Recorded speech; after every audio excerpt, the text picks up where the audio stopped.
25th day of July 2023. This is a special meeting of Parliament as Minister for Finance, Economic Development, Climate Resilience and Social Security, the Honourable Dr. Irvin McIntyre, is presenting his first budget to the Parliament. 19 years and counting has been Minister for Finance, Dr. Roosevelt Skerrit, the Prime Minister of Dominica. The Minister has been delivering budgets the Prime Minister has been delivering budgets for the past 19 years, and this is the first time in 19 years that someone else other than Roosevelt Skerrit is delivering the budget. Dr. Irvin McIntyre joins a very small list of people who have actually delivered national budgets. The list is only 9. Vic Rivera, Dame Eugenia Charles, Julius Timothy, Ambrose George, Pierre Charles, Osborne Revere, and Roosevelt Skerrit. They are now joined by Honorable Dr. Irvin McIntyre as presenting the budget.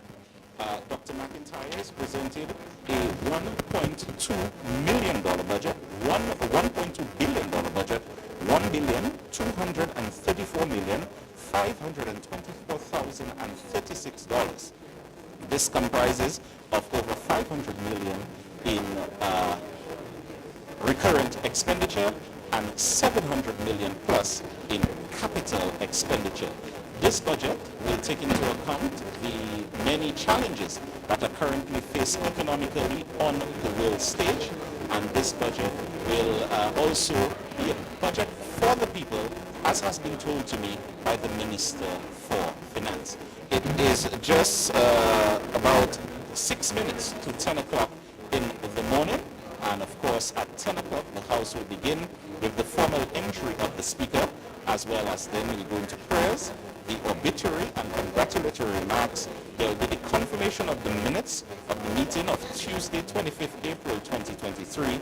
Then there will be the presentation of papers, and the only paper to be presented is that of the draft estimates of revenue and expenditure for the financial year 2023-2024.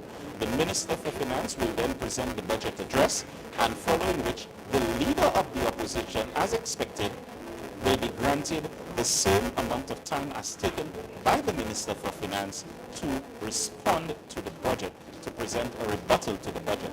This may take place this afternoon, this may take place tomorrow. The House will decide when it will break after the Minister of Finance budget, and then we go to the Leader of the Opposition. Of course, Honorable Jesma Paul Victor will be presenting a first budget rebuttal, and as is precedent before, the House will allow Ministers of Government 1 hour to present and other Members of Parliament a half hour to present.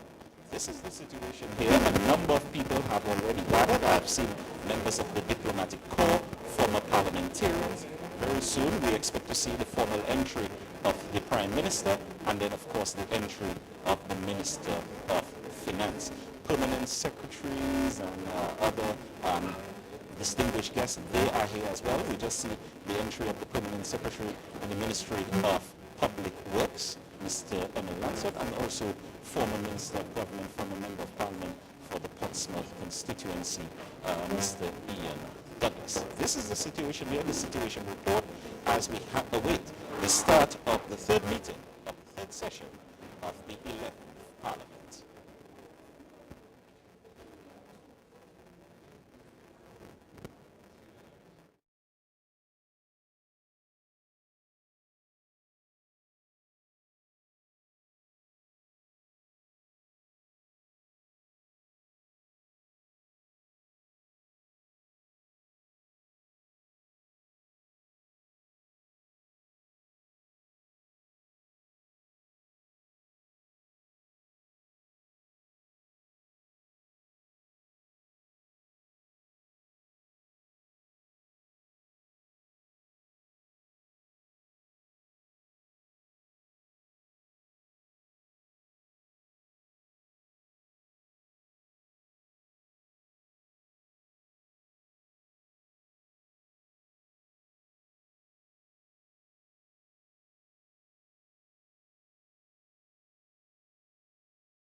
Speaker!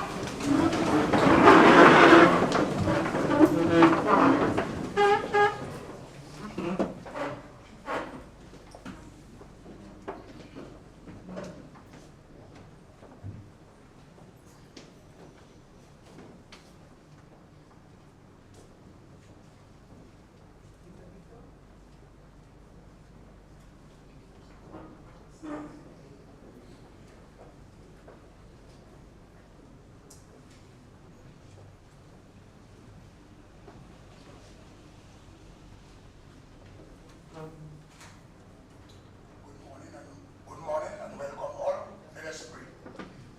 Almighty God, who has in thy infinite wisdom and providential goodness, has appointed the offices of rulers and councils for the welfare of society and the just government of man.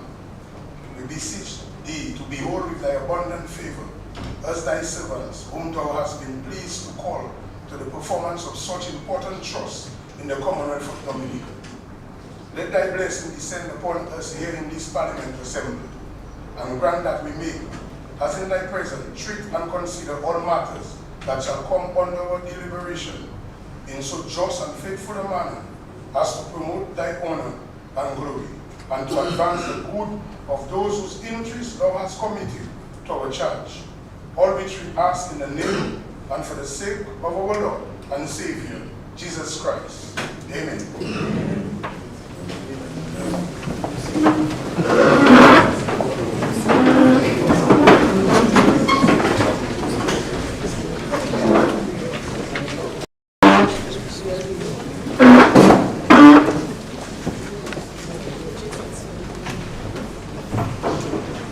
Obituary and congratulatory remarks.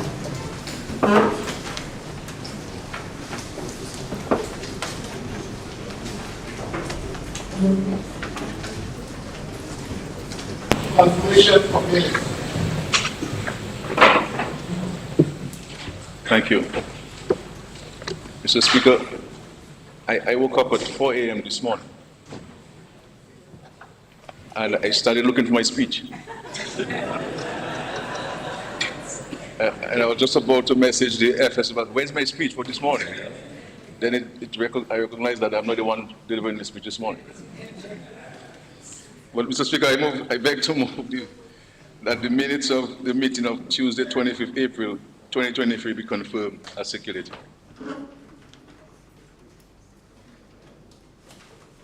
Seconded. Anybody seconded? Seconded, Mr. Speaker. It has been moved and seconded that the minutes of the meeting of Tuesday, 25th April 2023 be confirmed as circulated. Those in favor? Those against? The minutes is confirmed as circulated. Announcements by Speaker.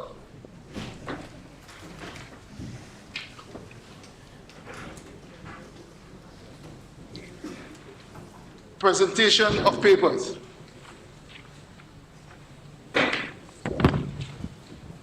Mr. Speaker, I beg to lay the following paper on the table. Draft estimates of revenue and expenditure for the financial year 2023-2024.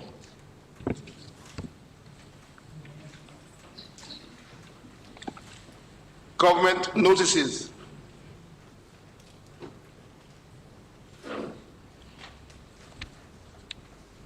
Mr. Speaker, I beg to give notice that at a later stage of the proceedings, I will be moving the motions and taking all stages of the bill shortly entitled 2023-2024 Appropriation Act 2023, standing in my name on the order paper. Statement by Minister.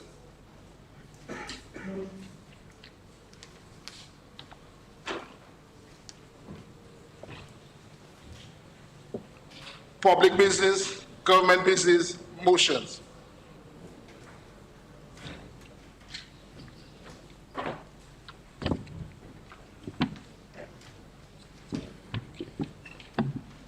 Be it resolved that this Honorable House approves the estimates of expenditure for the financial year ending 30th June 2024, amounting to $1,234,524,036, the details of which are contained in the draft estimates of the Commonwealth of Dominica for the year ending 30th June 2024.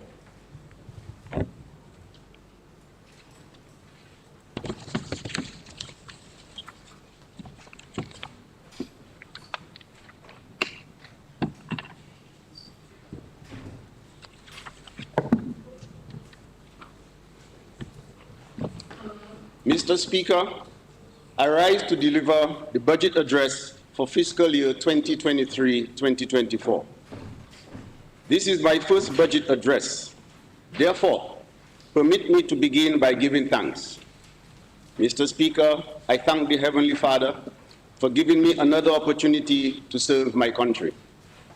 I stand here before you today because of the confidence that the Honorable Prime Minister has placed in me.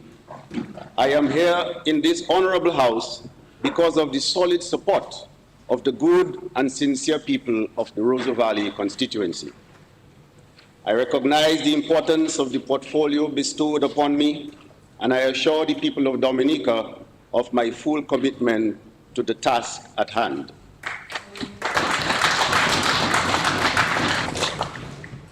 Mr. Speaker, we are all aware of the call by the Honorable Prime Minister in November 2022 for a national reset in Dominica.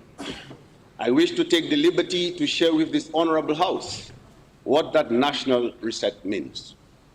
To understand the need for a national reset, one must appreciate our present-day circumstances and the environment that has led us to this point. Mr. Speaker, there is general consensus that we are lingering in uncertain times, but I hasten to say, times filled with opportunities. Here in Dominica, we have been subjected to many natural disasters, including more recent Tropical Storm Erika and Hurricane Maria. Like the rest of the world, we too were impacted for a prolonged period by the pandemic. When we all thought that the pandemic was over and we were ushering a period of recovery, then came the Russia-Ukraine war. This conflict has triggered inflationary shocks in many parts of the world, including here in Dominica. We are also cognizant of the current geopolitics of the world. The reality is that countries are looking more inward rather than outward, and the support that we would have received in the past is not as readily available as it once was, particularly at a time when climate change continues to impose hardship on our people. There are uncertainties ahead, and therefore it is important for us as a nation and as a people to implement the national reset articulated by the Honorable Prime Minister. A national reset which requires all of us to reorient our minds, to review our priorities and needs. We must change the way we operate in order for us to sustain the investments and gains we have made, and to help us maneuver the numerous challenges confronting the world, none of which we as a nation have control over, but all of which we have to navigate. So it is in this context, Mr. Speaker, we have identified 5 fundamental pillars for a reset within the government service. More effective governance. Strong governance is critical to the reset. Therefore, we will ensure that the following is in place. Stronger oversight of the implementation of government's projects and programs. Become more accountable to and in touch with the needs of our citizens. Modernization of the electoral system and reform of the justice system. Public service modernization and transformation. A reset requires major improvement in the way government relates to achieve this modernization and transformation. We will, A, implement measures to improve delivery of service to the public, maximize the human resources already available in the public service for greater productivity and efficiency. retool interns under the National Employment Program with additional skills such as digital skills, digitalize more services and systems, and improve public communication and awareness. Greater focus on the productive sector, including the allocation of more of government's resources to projects and programs to facilitate sustainable economic growth and increase the number of permanent jobs available in the country. Strengthen social protection with a focus on the safeguarding of the vulnerable, particularly senior citizens and the differently abled. Reform of our education system and enhancing the health system and programs focusing on prevention, particularly with non-communicable diseases. Ensure financial stability. Mr. Speaker, a strong and sustainable fiscal position is required to adequately respond to the needs of our citizens and ensure economic stability. Therefore, the reset will focus on rationalized public expenditure, debt sustainability, and increased revenue.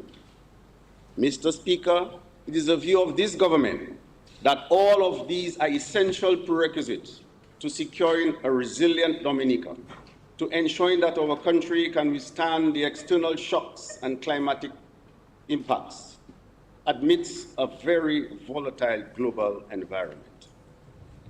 Mr. Speaker, the IMF estimates that Dominica's economic grew by 6.9% in 2021 and 5.7% in 2022.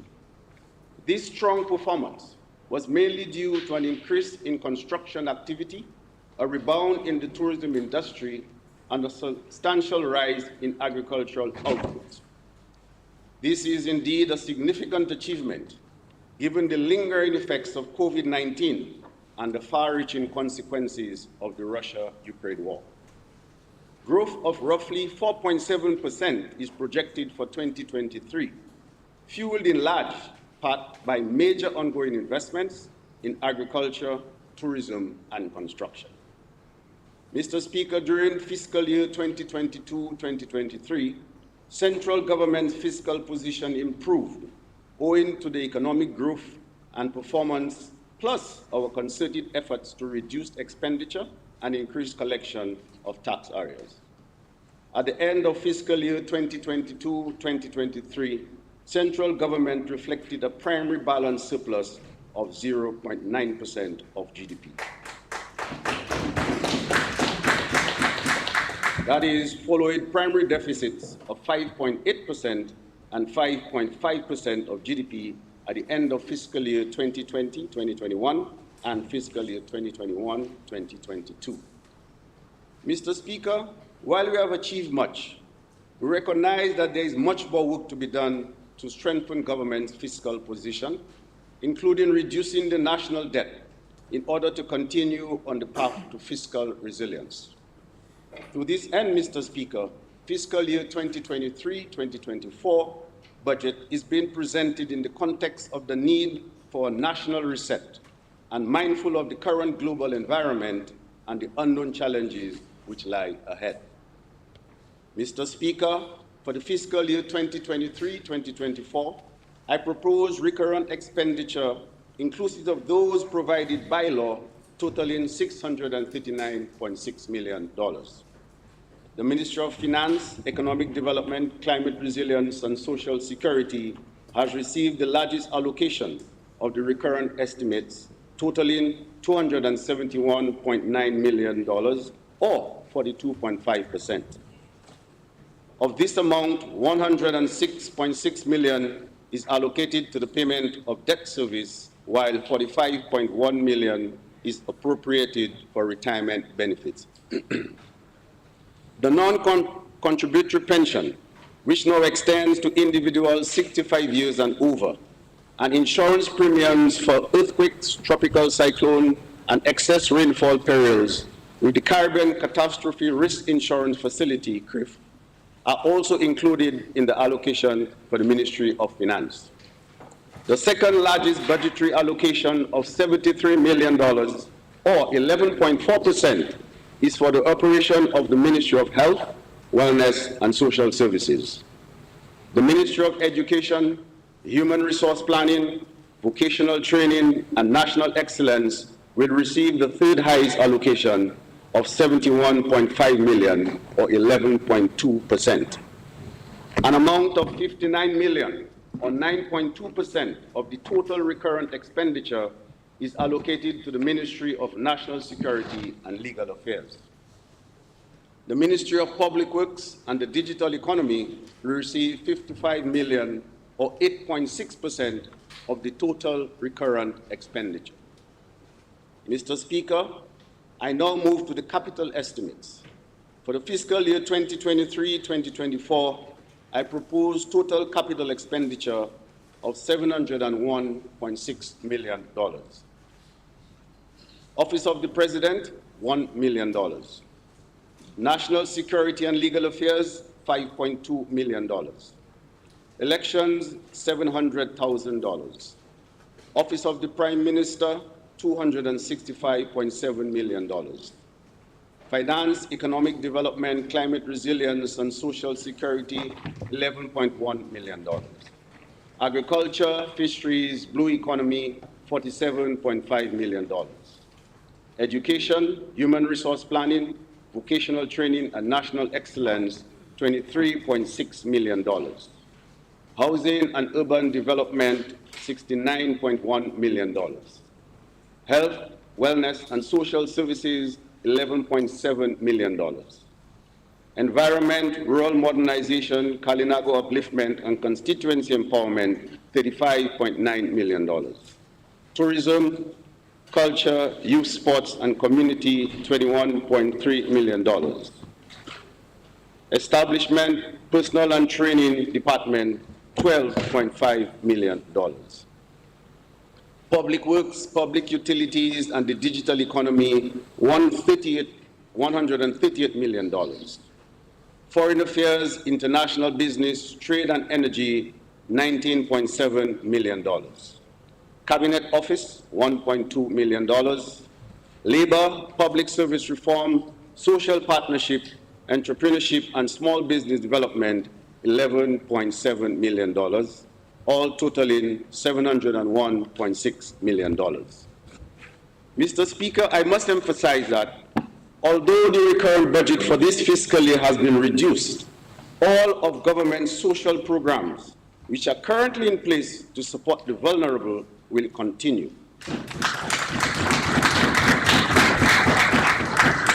Including the Public Assistance Program, the Foster Care Program, the care of the juveniles who come in conflict with the law, our Centenarian Program, and the 65 and over non-contributory pension program, and of course, the Yes We Care program.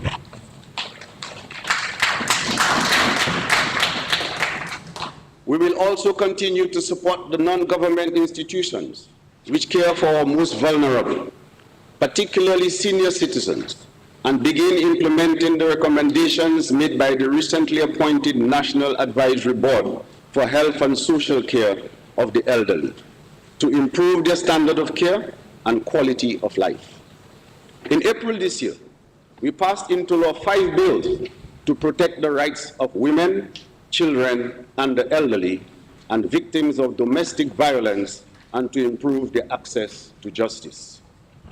They allow the vulnerable to seek redress on a number of matters, guide the provision of child care services, facilitate proper administration of the matters related to domestic violence, and enhance the delivery of justice for the protection of children. Mr. Speaker, we have also continued to address the housing needs of our people under various programs. Currently, 344 homes are under construction. This includes 256 housing units in 11 communities, namely Grand Bay, Point Michel, Wesley, Scott's Head, Pebush, Vickers, Penville, Woodford Hill, Kinfield, Trafalgar, and Egliston, and 88 houses in other communities. We will construct another 327 houses this fiscal year, including the relocation and resettlement of some residents of Good Hope, Saint-Sauveur, Petit Soufriere, and Campbell. Under the Future Housing Development Program, 50 homes will be constructed in Warner and Cotton Hill to help more young professionals, the youth, and the employees in the public and private sector to realize their dreams of owning a home.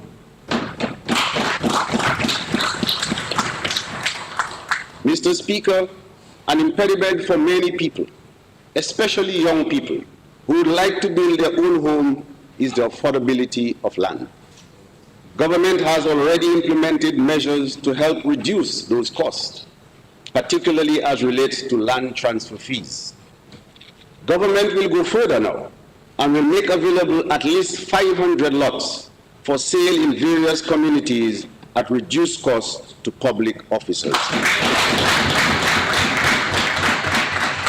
This, along with the favorable rates provided for public officers at the Government Housing Loans Board, will significantly enhance the prospects for public officers to own their own homes.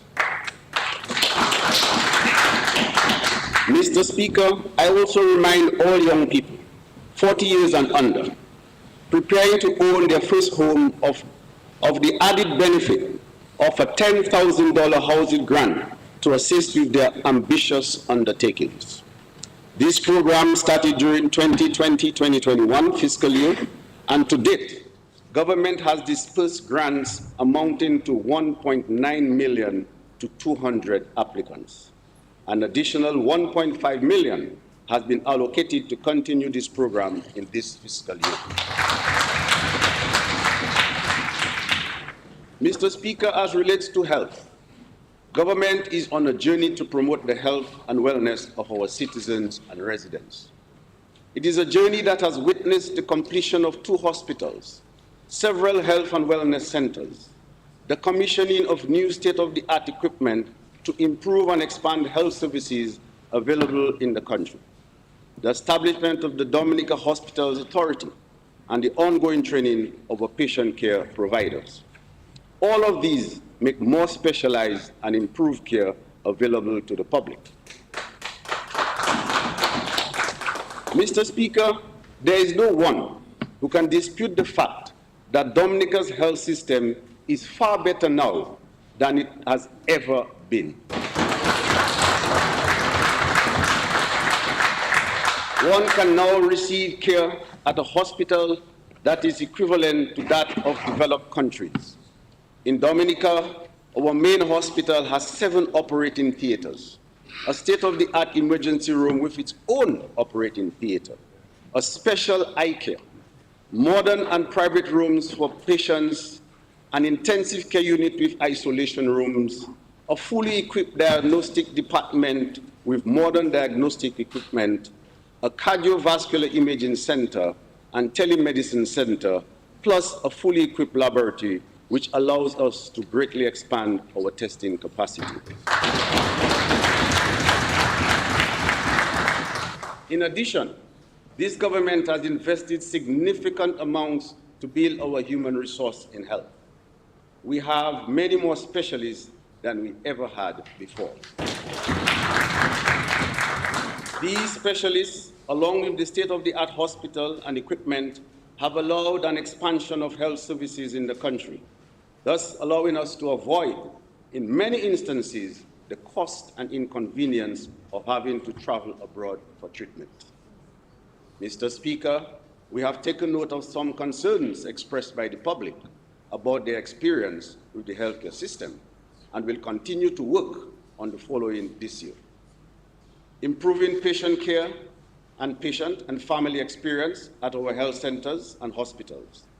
This will include the enactment of 5 bills that will, among other things, govern and guide the operations and practice of our medical practitioners, namely the Medical Profession Bill, the Pharmacy Bill, the Nursing Profession Bill, the Medical Laboratory Bill, and the Digital Health Bill. Patient outcome in terms of their results after being treated at our hospitals. And thirdly, the welfare and well-being of nurses, doctors, and staff of our hospitals and health and wellness centers. Mr. Speaker, the health and wellness of our citizens is one of the priorities of this government. To ensure wellness, we must engage in preventative behaviors and practice healthy habits. The national reset also requires people to take better care of themselves to help reduce the high incidence of non-communicable diseases, such as diabetes, hypertension, cancer, and cardiac disease. These diseases impact family life, livelihoods, productivity, and by extension, the country. Government has also been investing in sports to promote the health and wellness of our people, to foster community engagement, and to help advance our people. We have long recognized and positioned sports as an integral means to human advancement and a vital enabler of sustainable development. Mr. Speaker, sports is also a key component of our development agenda. This is why, over the years, the government has made significant investments to facilitate the growth of sports and the sports industry. We continue to invest heavily in modern sports facilities and services to allow our people to fully explore their skills and talent. This year, we will strengthen our sports programs to benefit our youth, to ensure that our student athletes are provided with the right support to perform at the highest level. We will also focus on the construction of 2 major national facilities in Portsmouth, an Olympic standard track and field facility and an indoor sports facility, all with the necessary associate amenities. We will also continue the upgrading of several hard courts and playing fields around the country, including the installation of lights. Mr. Speaker, it's imperative that as a country, we continue to give support to the efforts of our sports personalities and organizations. In this regard, a framework for the establishment of a National Sports Council is being developed. Additionally, the National Sports Trust Fund, which was promised by this government, has been established. Sports personalities, particularly those who represent Dominica at the regional and international level, will benefit from that fund as a means of encouraging them to focus on enhancing their talent and skills and motivate them to continue to excel.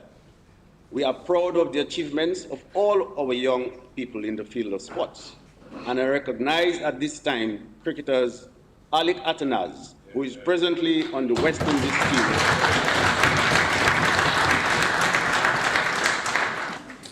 both Test and ODI teams, Mr. Speaker, and Kevin Hodge, who made his ODI debut in June 2022 when West Indies played the UAE. On July 1, 2023, they were both appointed sports ambassadors. Government will continue to support these 2 players, as well as the 2 ladies who made the West Indies under-19 women's cricket team, Abini Seja and Anisha Fontaine. Young Oshino Fontaine, who was the leading run scorer in the West Indies under-15 cricket tournament, and Stefan Pascal, Dominica's under-19 captain, who was selected by Cricket West Indies to attend training in preparation for its under-19 tour to Sri Lanka. We shall be providing support to these and other athletes to ensure their continued success. This government is committed to leading the way through its investment in sports and in young people in sports. Mr. Speaker, over the years, this government has made substantial investments in our children to provide them with the best possible start in life and to take advantage of all opportunities for their advancement. We have ensured not only universal access to primary, secondary, and tertiary education, but access to early childhood education as well in our schools. We went a step further and implemented a program to ensure there is at least 1 university graduate in every household in Dominica, at a great cost to the state. I might add, Mr. Speaker, this is because this government is committed to the advancement of the lives and livelihoods of our people. This program has resulted in thousands of Dominicans coming from every stratum of society, from each community in Dominica, holding university degrees. No doubt, Mr. Speaker, this government will record in history as being the government which has invested the most in the education of our people. Our current education system has served us well over the years and has produced sound quality students.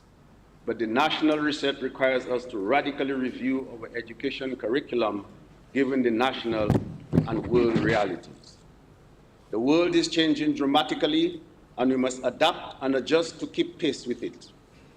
We must have a paradigm shift in our approach to the education of our people, and simply put, the national reset demands education reform. The reform will require the engagement of the entire country if we are to achieve the desired results. It is government's intention to pursue an inclusive process during this fiscal year to develop a curriculum which is more responsive to the challenges and new realities, and that will prepare our children to take advantage of the opportunities which are available in Dominica, the region, and the rest of the world. I speak, for example, about advancements in the use of artificial intelligence, the digital economy, geothermal energy and its potential applications for use in developing green products like green hydrogen and ammonia, and many others. We need to equip our students and our people with the skills to take advantage of these opportunities. We believe with the reform of the education system, we can create a curriculum that produces a holistic, well-rounded child who is prepared for the future. A child who will not just survive, but one who can succeed and thrive in any condition, culture, or environment. The education reform will be carried out with the support, guidance, and advice of some of our regional and international partners. Presently, Dominica is one of the 4 OECS member states benefiting from funding for sector development under the Program for Educational Advancement and Relevant Learning, the OECS PEARL. The PEARL focuses on 4 major pillars, namely curriculum reform, early childhood education, special educational needs, and leadership and management. Work has already begun on a review of the primary school curriculum within the 4 participating member states. Therefore, our work here will help influence the outcome and new curriculum in Dominica. Mr. Speaker, this new approach, greater emphasis will be placed on the development of technical and vocational skills, and this is already in train. The new school at Goodwill will be constructed with the support of the government of the People's Republic of China. That is during this fiscal year, has been specially designed to facilitate technical and vocational education. When completed, this new school shall be established and designated as a national center of excellence for technical and vocational education. Once we have agreed on the blueprint for our new education system, we will invest further in the training and development of our teachers and other education providers. We will also ensure that the appropriate resources are made available to the schools. Our aim is to empower them to deliver to the nation students based on the new curriculum, teaching methodologies, and testing requirements. This year, we will also continue to improve our education infrastructure at all levels. Mr. Speaker, work is advancing on the expansion of a new and modern Dominica Grammar School that will contain all the physical components necessary for the new education age of which I speak. We will also continue the refurbishment of the Dominica State College. I am pleased to inform this Honorable House that the contracts have been signed for the construction of new primary schools at Bellevue Chopin, Calibishi, Thibault, Tetmon, and Seneca, and the secondary school at Goodwill, which I mentioned earlier. We thank the government of the People's Republic of China for their solidarity and support in rebuilding the schools destroyed by Hurricane Maria. In keeping with the government's policy to improve education at all levels, this year we will refurbish the dedicated spaces for early childhood education in the Bagatelle, Castlebruce, Jones Beaupier, and the Caleb Laura primary schools, and complete the space at the Baroness Scotland Primary School in Bécaz. A new early childhood facility will be established in Salibia, and provision has been made for the establishment of early childhood dedicated spaces in the soon-to-be constructed new primary schools at Kalibishi and Tibo. Mr. Speaker, we continue to look after the interests of the approximately 4,000 permanent state employees engaged in the public and police service. We appreciate deeply their commitment to the delivery of high-quality services to the public, and at the same time, are cognizant of the state's role in their personal development. This is why, over the years, this government has implemented numerous initiatives to improve the livelihood of our public officers.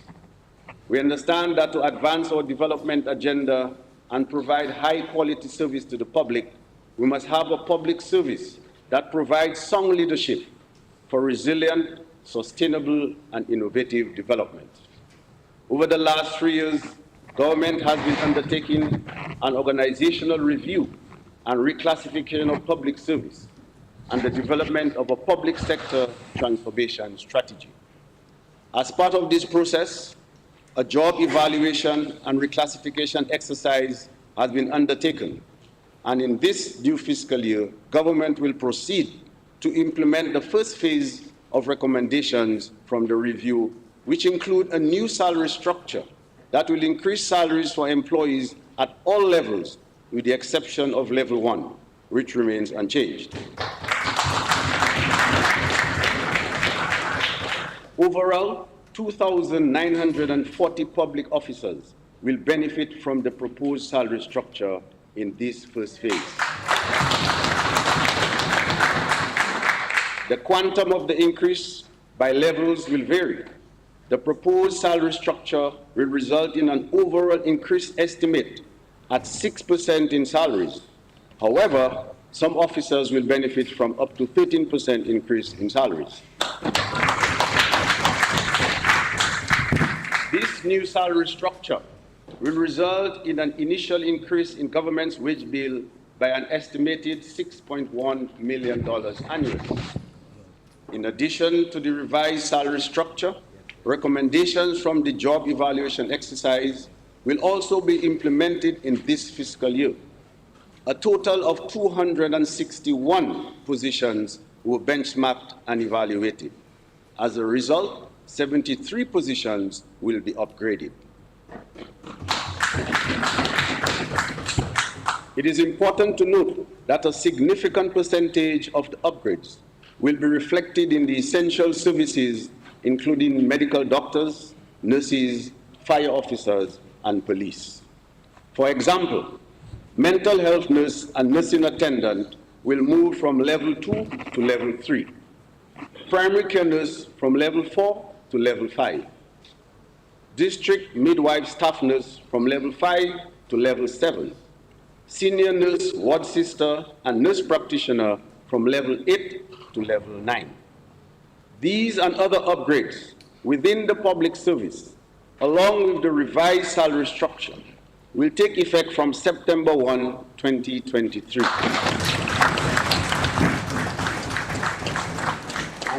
And will increase government's wage bill by an estimated $9 million annually. Mr. Speaker, I wish to emphasize that this is just the first phase. A special management committee has been assigned to monitor the implementation of the reclassification and make recommendations for other positions for further review and evaluation. A standing job evaluation committee has also been assigned to conduct continuous review of positions beyond this exercise. It is expected that all these initiatives will lead to increased efficiency, effectiveness, and improved delivery of service to our citizens and residents.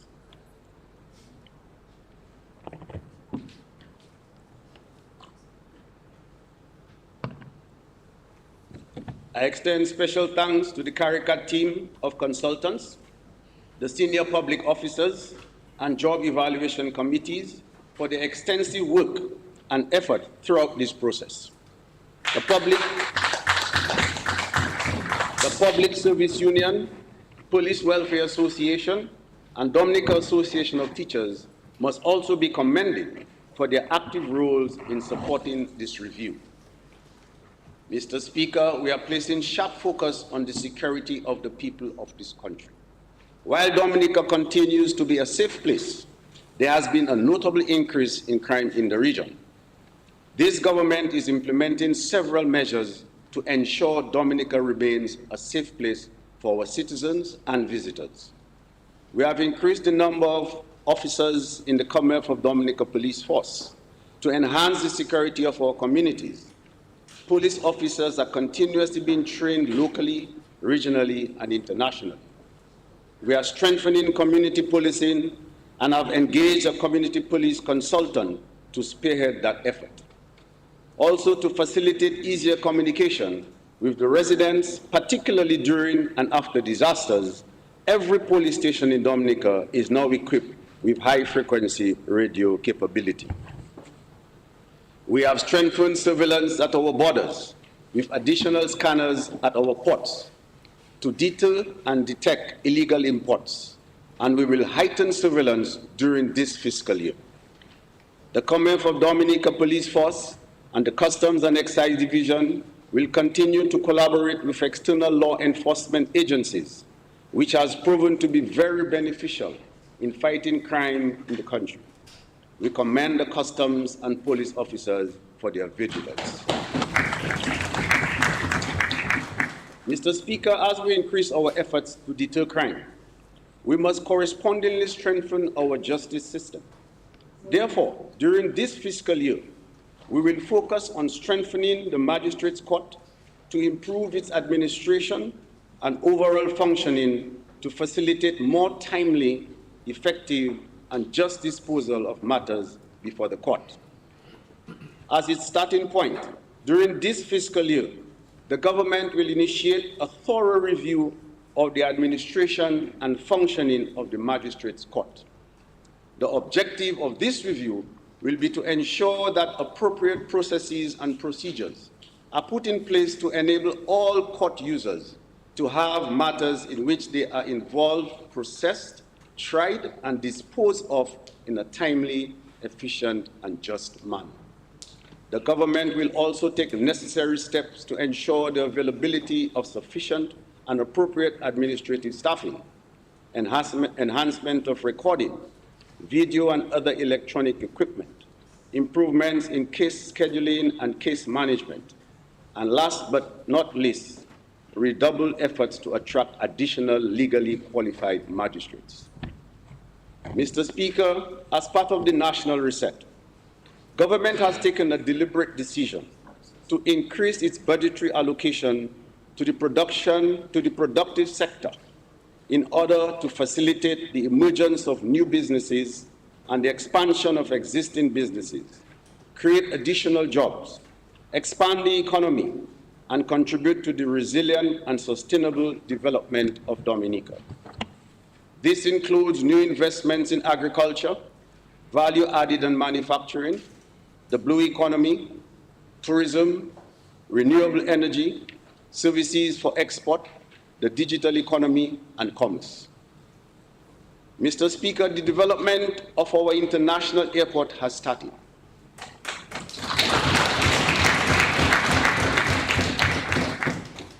The international airport is critical to the overall transformation of our economy and will facilitate the growth of all sectors of the economy, and in particular, our agriculture, tourism, and trade sectors. The contractor has mobilized and the works are ongoing on construction of temporary supporting facilities for the workshop and storage, as well as for mixing concrete and asphalt. Over the next 2 years, we will see significant progress. This fiscal year, the continued development of the site will include major earthworks, construction of culverts, and new roads, and the installation of the perimeter fence. Work is expected to begin on the passenger terminal building in August 2024 and the runway, taxiway, and apron in October 2025.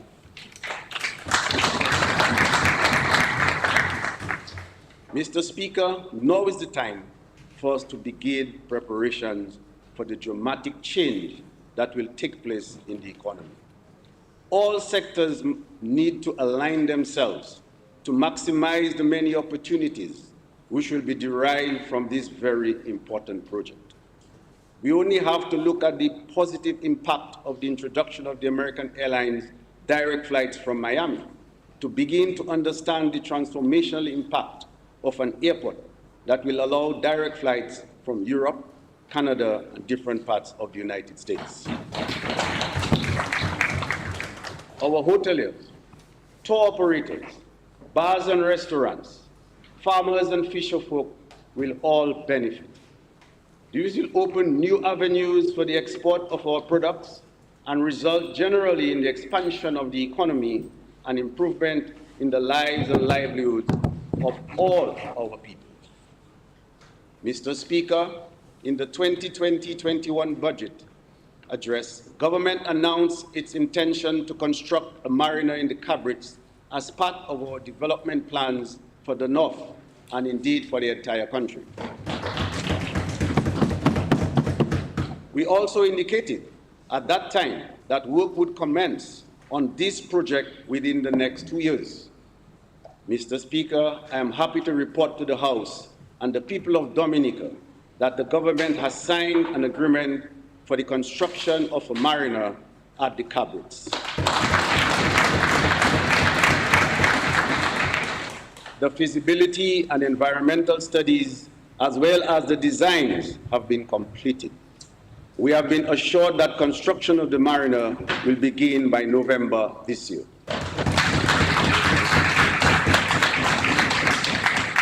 The marina will provide dedicated slips for yachts with a length of up to 60 feet, as well as flexible spacing for berthing, super yachts, a repair yard, fuel farm, customs house, administrative building, and commercial spaces to be leased to businesses desirous of offering goods and services to visitors. Mr. Speaker, these significant investments in improvement of access to Dominica is supported by the substantial efforts that the government continues to make in the improvement of our road network.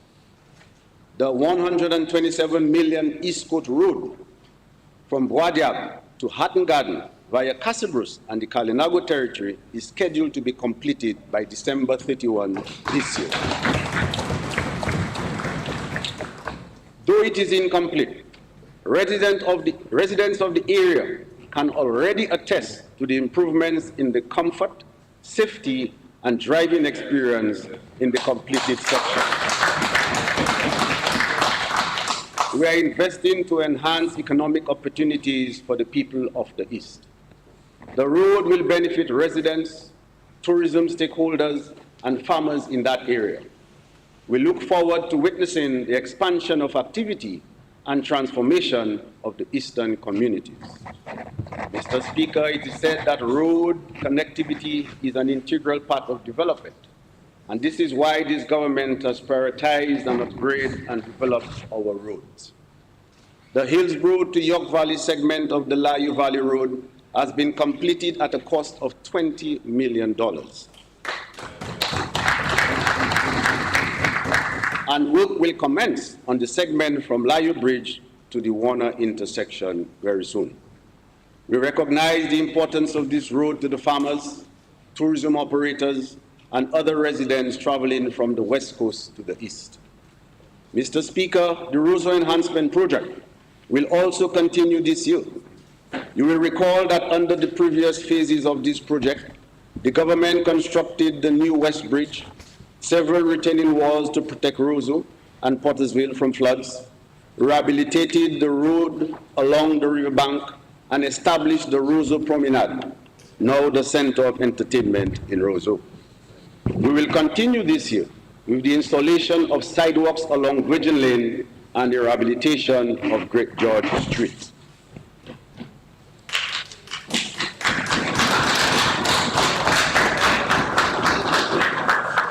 Mr. Speaker, presently agriculture contributes $274 million to Dominica's GDP. Our goal is to develop a resilient agriculture and fisheries sector that becomes the leading contributor to economic growth, contributing at least $700 million to GDP by 2030. This goal is fully aligned with the main objective of the OEC's Food and Agriculture Systems Transformation Strategy, FAST, developed in response to the wider CARICOM Single Market and Economy 25 by 2025 initiative, which is geared at reducing the food import bill by 25% by 2025. Mr. Speaker, Dominica is currently a lead contributor to food security in the OECS. However, much more is required from Dominica, from all stakeholders, government, our farmers and fishers, manufacturers, supermarkets and consumers, if Dominica is to not only ensure its food security, but also to play a larger role in the collective food security of the OECS region. As was articulated in the last budget address, our Agriculture 2030 plan focuses on 1, increasing production of agricultural produce, livestock, horticulture, and fishing to eliminate the need for imports and to increase our exports.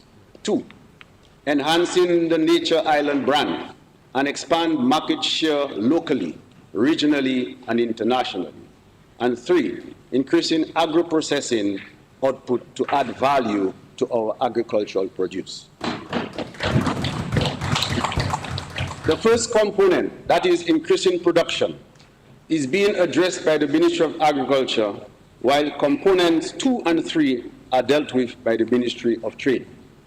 Mr. Speaker, to achieve the 2030 goal, government has decided to increase its investment in all 3 components of the 2030 plan. To support production, the Ministry of Agriculture budgetary allocation increased from $40.5 million in fiscal year 2021-2022 to $55 million in fiscal year 2022-2023. This year, the ministry allocation is proposed at $56.2 million. Mr. Speaker, we have begun implementing our plan to increase production of agricultural produce, livestock, horticulture, and fishing. I will now present some of the initiatives currently being pursued. To support the substitution of food imports, we have begun the expansion of strategic crops such as white potato. To achieve this goal, 174 farmers cultivated 55 acres of white potatoes, yielding a harvest of 601,517 pounds, representing 68% of our annual imports.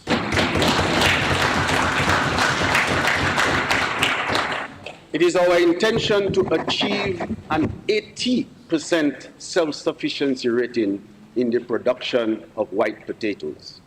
We will also implement an import substitution strategy for leafy vegetables, tomatoes, onions, CMOS, pork, chiffon, rabbit, meat, mutton, poultry, prawns, and tilapia. The National Abattoir will be fully rehabilitated and equipped to support our import substitution program for pork and poultry.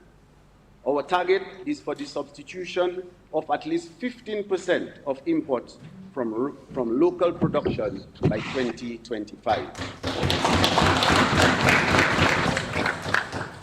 The 13 million tissue culture laboratory at Portsmouth is nearing completion.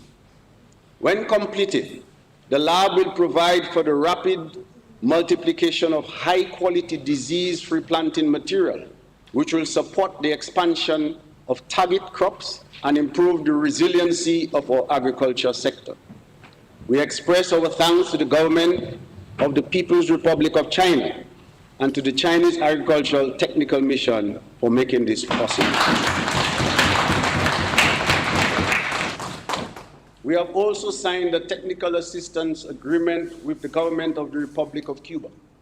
Under this agreement, we'll receive 20 technical specialists to provide technical support in tree crops and livestock expansion programs at an estimated cost of $800 million. Sorry, $800,000. Mr. Speaker, an additional $2.7 million will be spent to redevelop the agricultural centers at Portsmouth, Woodford Hill, Londonderry, and La Plaine to supply agricultural material to farmers. We will also upgrade priority agriculture infrastructure, such as the Plant Protection and Quarantine Center in Longhouse, the agricultural centers of Woodford Hill, Londonderry, and La Plaine, the Farmers Service Center at Gullet River, and 7 fish landing sites at Scott's Head, Soufriere, Faucolet, Newtown, Bioche, Mahu, and Saint-Sauvé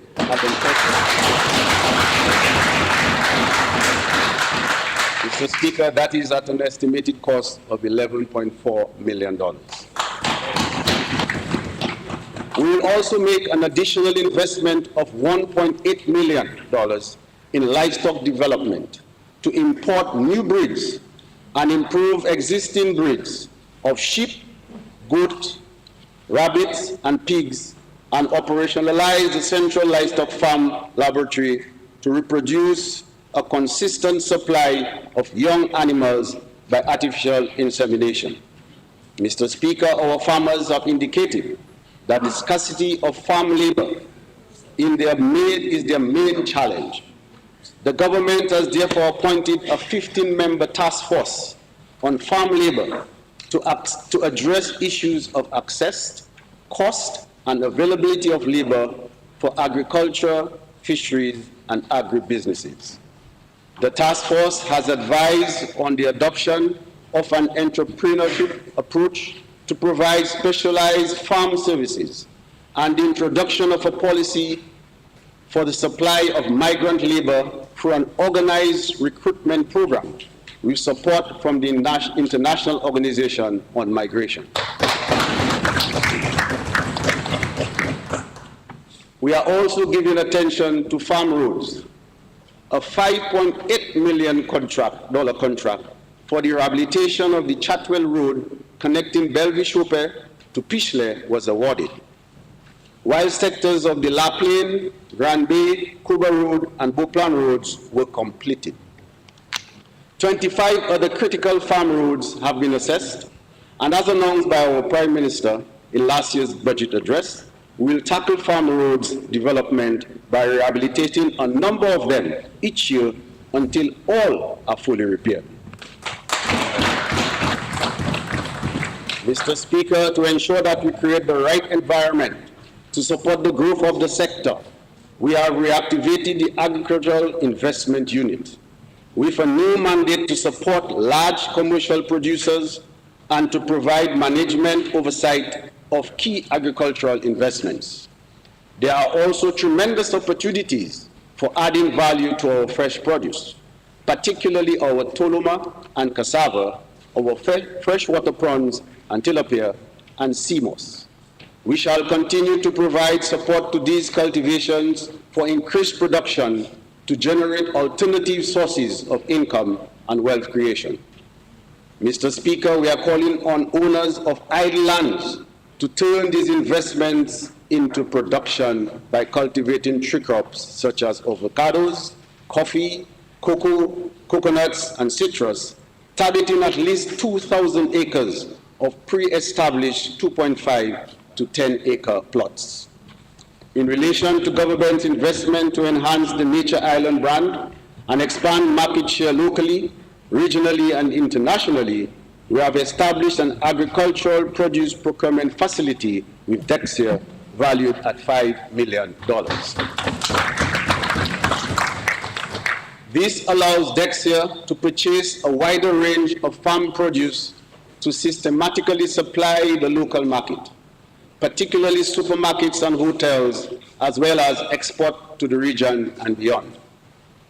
Last fiscal year, we began preliminary work for the establishment of the Buy Dominica depot in other countries in the region. This initiative is expected to significantly increase demand for Dominica's produce and products, thereby increasing our exports. To increase agro-processing output, to add value to our agricultural produce, government is approaching this on several fronts, aimed at assisting agro-processors to upgrade their businesses and increase production. This year, government has allocated an amount of $1 million to provide operating space for agro-processors in several communities, including Roseau and Portsmouth. A sum of $1 million has also been allocated to provide grants to juice producers. Mr. Speaker, the $27.8 million concessional loan facility at the Aid Bank will remain available to our farmers and agro-processors, while government will continue to provide small grants and technical support to help with their cost and product certification. Mr. Speaker, while farmers and agro-processors continue to work hard to produce, to bring in foreign exchange, to assure us of food security, to create jobs, and the government continues to mobilize significant funds and make available technical support in collaboration with bilateral partners and multilateral organizations, the true success of agriculture rests with the consumers of our country.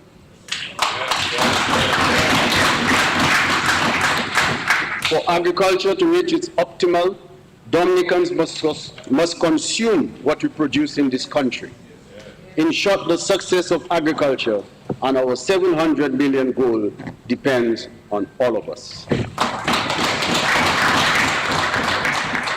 So, Mr. Speaker, I have just presented to the House highlights of the government's investment in agriculture.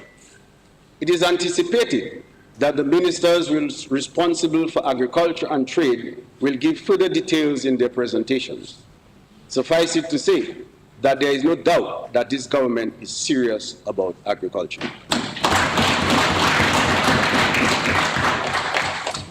Mr. Speaker, in 2019, government announced its vision to develop a regenerative blue economy, which will support the health of our people, safeguard the natural environment and protected areas, increase investment opportunities, create more jobs, help more citizens to generate wealth, and build further resilience in our economy.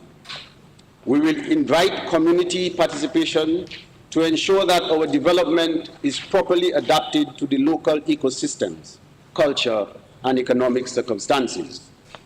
The sustainable use of our marine resources will include adopting healthy lifestyles in harmony with nature, promoting sustainable production and consumption patterns, and building resilience that will reduce disaster risk and allow for mitigating of or adapting to climate change. In 2022, government invited the National Geographic Pristine Seas team, working with Dynamic Planet, to assess Dominica's economic opportunities in the blue economy and make recommendations on how these opportunities may be explored. Mr. Speaker, these experts have already made preliminary recommendations to us that will help improve the health and resilience of our coastal ecosystems, increase our coastal fish stocks, improve inshore fishing, and grow the ecotourism industry of the Nature Isle in order to build a sustainable blue economy in Dominica and increase local economic benefits. We expect the final recommendations to be presented to us in November of this year, but acting on the preliminary recommendations, during this fiscal year, government will undertake several measures to advance the blue economy. Mr. Speaker, the jewel of Dominica's water is its sperm whale residents. To help preserve Dominica's sperm whale population and increase the economic benefits of ecotourism, we shall establish the first sperm whale reserve in the world.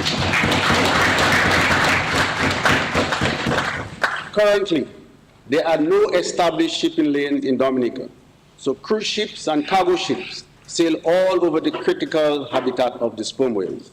with high risk of strikes. To address this, we propose to use the particularly sensitive sea area, PSS mechanism, prescribed by the International Maritime Organization to implement a ban on the sailing of cargo ships and cruise ships in the sperm whale reserve area. These large ships would approach port following dedicated shipping lanes, thus reducing encroachment on the habitat of the sperm whales. This mechanism is used in many parts of the world and does not result in undue cost to the shipping industry, but would have enormous benefit for Dominica's blue economy. Mr. Speaker, we will propose regulations regarding the number of vessels and people that can visit with the whales at a given time. We will also establish the appropriate fee structure to maximize economic benefit without increasing the human footprint of the whale families. Part of the fees would then be reinvested in best-in-class whale tourism management. Mr. Speaker, in our two current marine protected areas, Scottshead-Soufriere Marine Reserve and the Cabridge National Park, we will increase the level of protection of these marine reserves to increase fish abundance, maximize the economic benefits from scuba diving in the reserve, and enhance coastal fisheries around the reserve because of fish spillover. Surveys have shown that Makuba Fishing Bank harbors an abundance of marine life, although at a lower level than expected for an offshore seamount. We will therefore create a marine protected area around the Makuba Bank, banning bottom fishing but still allowing Dominican fishers to use surface line fishing. The economic benefits of these combined actions far exceed their cost and are a triple win for all Dominicans. A sperm whale reserve will be a huge marketing tool for Dominica's destination as an ecotourism mecca if managed well. This will also require a marketing campaign for us to feel as proud of our sea and whales as we are of our forests, lakes, and rivers. To support these initiatives, we will implement the National Action Plan to prevent, deter, and eliminate illegal, unreported, and unregulated fishing in collaboration with the Caribbean Regional Hub. To strengthen cooperation in the use of innovation and digital technology to fight fisheries crime. In addition, we will take to Parliament the required amendments to the Fisheries Act of 1987 in order to facilitate the regulation of the dive sector, recreational fishing, whale watching, and water sports activities in Dominica. Mr. Speaker, the blue economy is on a course to become another major pillar for Dominica's sustainable and resilient economic development. It will be pivotal in promoting the marine component of Dominica as the nature isle of the Caribbean, building collaboration and cross-linkages between tourism and agriculture. Government is very excited about Dominica's economic prospects in this area and the opportunities it will bring for nationals.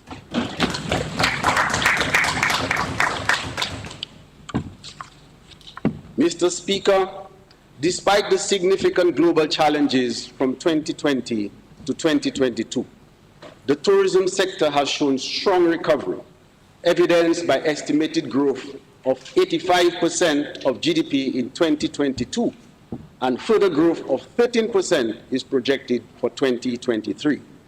Importantly, there has been a notable year-on-year growth in stayover arrivals, and we are on course to surpass our pre-COVID tourist arrivals by the end of this year.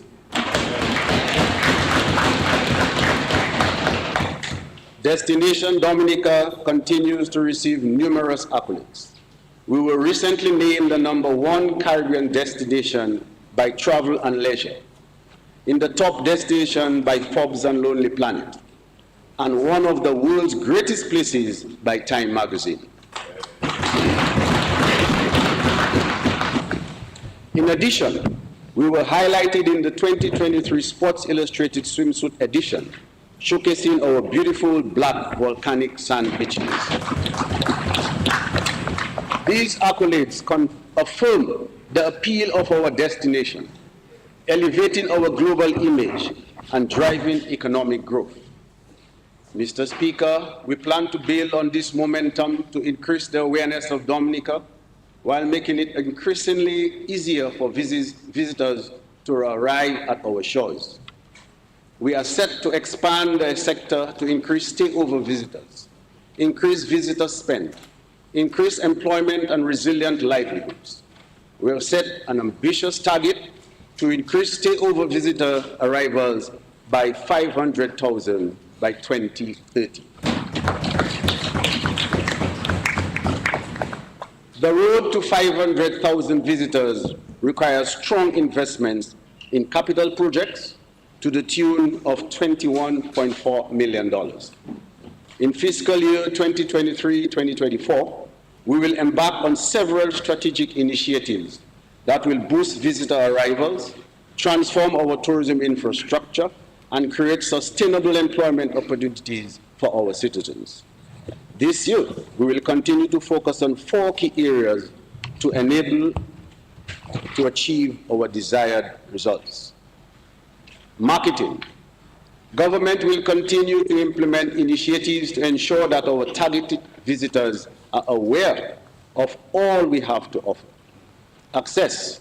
We continue to make investments to improve and expand our current air access capabilities, making it easier for more visitors to visit while our international airport is being constructed. We will also continue to develop strategic relationships with key partners who can help us improve access and fully utilize our expanding capabilities. Visitor experience. Our visitors arrive here. We need to ensure that we can deliver the experience that they desire, one that is uniquely Dominican.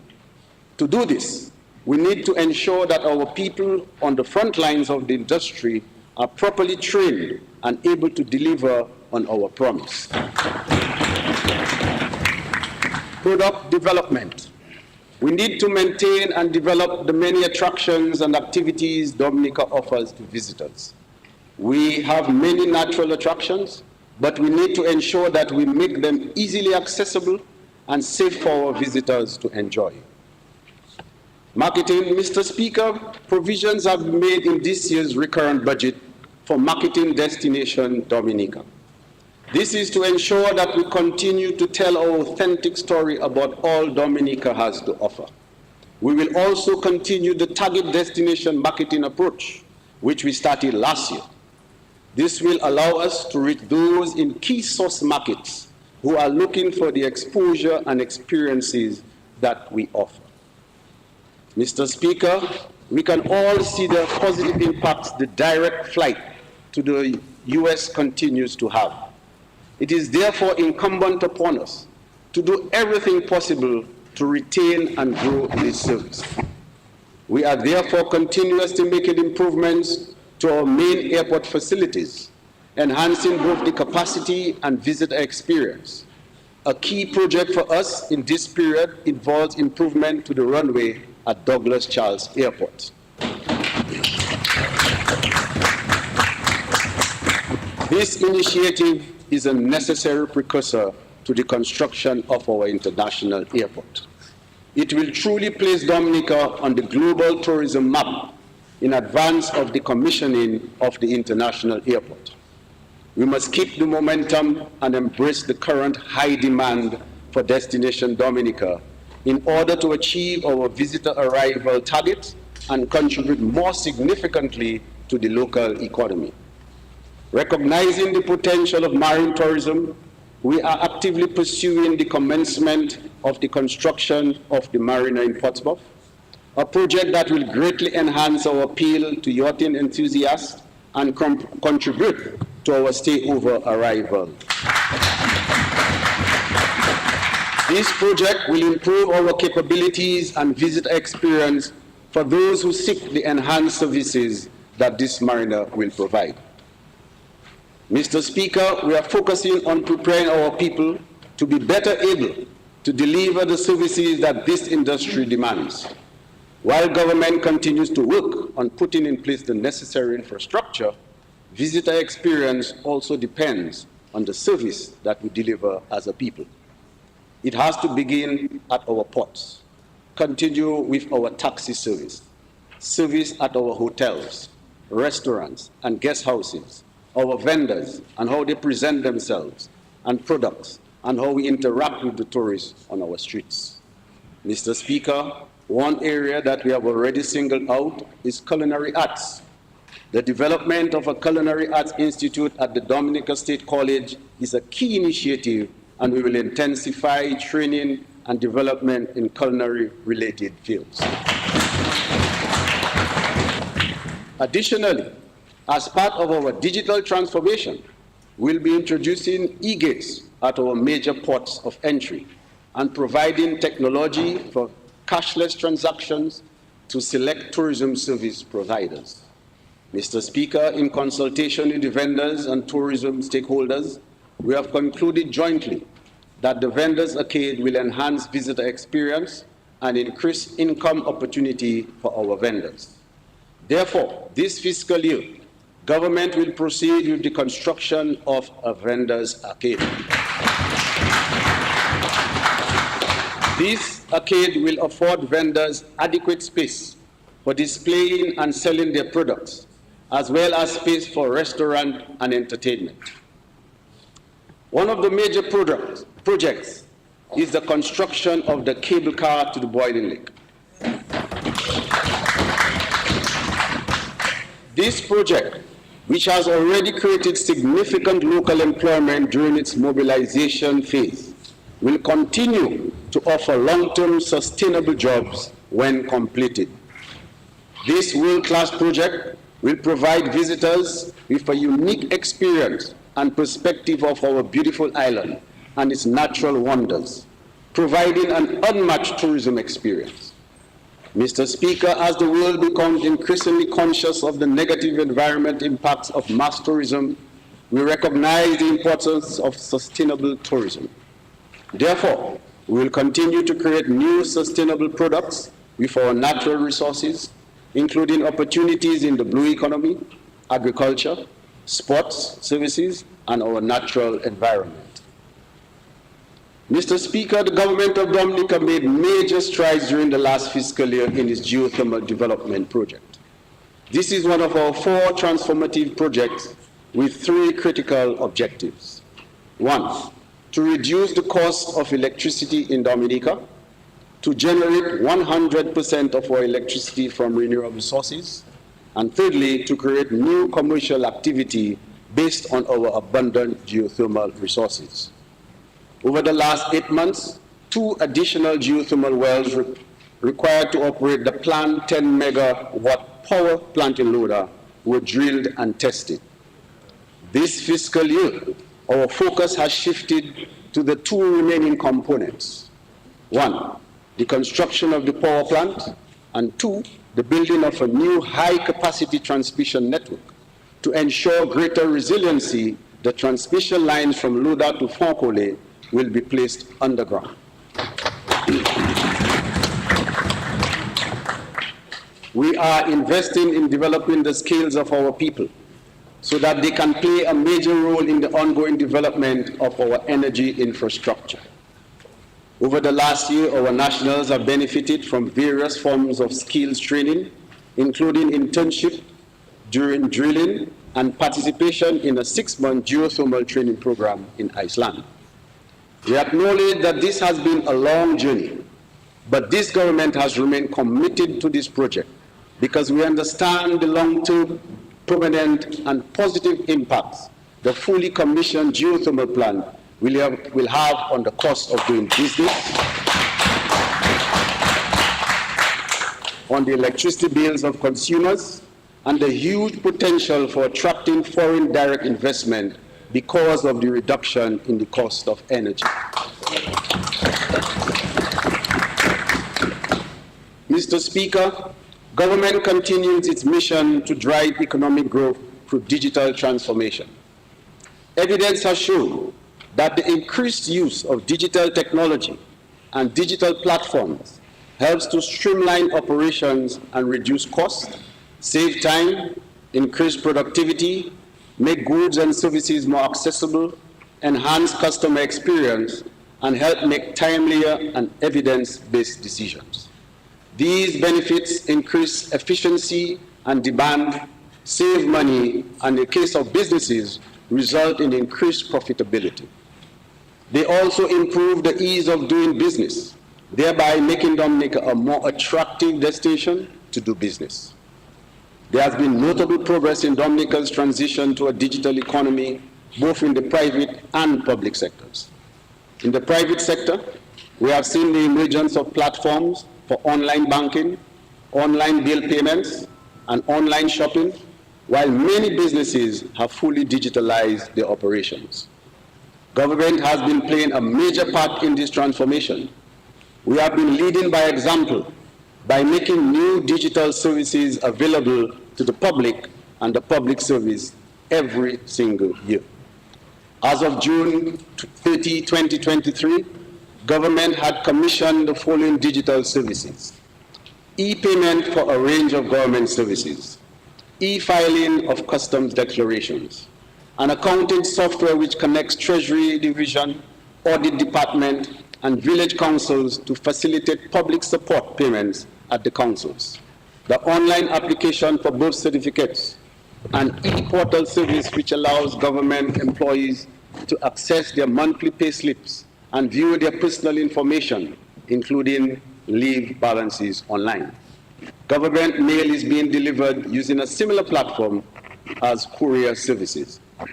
Completion of travelers' immigration declarations online.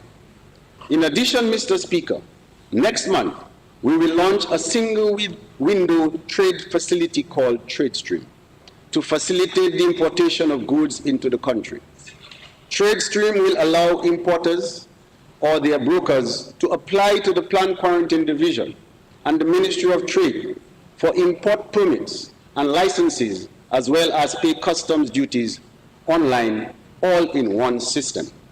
This means that an individual could ship his goods to Dominica, apply and receive his permit from Planned Quarantine, apply and receive his license from the Ministry of Trade, submit his customs declaration and pay his customs duties in a single system which could be accessed from anywhere in the world. This is a significant Mr. Speaker, this is a significant achievement for this government and the first system of this type in the OECS. TradeStream will reduce the time for clearing of goods at the customs, which will save cost and increase efficiency at the customs. During this fiscal year, we will begin to work to include the payment of the Dominica Port Authority charges and the issuance of permits by the Bureau of Standards on TradeStream. We will also continue to review our processes at the ports of entry to further streamline the structures and procedures to further reduce import clearance time and enhance trade facilitation. I am pleased to report to this House that in addition to 3 policy initiatives during the course of last fiscal year, this Labour Party government established 15 state-of-the-art innovative hubs across the country, Mr. Speaker, at a cost of $3.1 million. These hubs are located in Newtown, Canefield, Grand Bay, Roseau, Trafalgar, Layu, Maho, Capuchin, Cottage, Vickers, Thibault, Benz, Sensei, Delices, and La Plaine.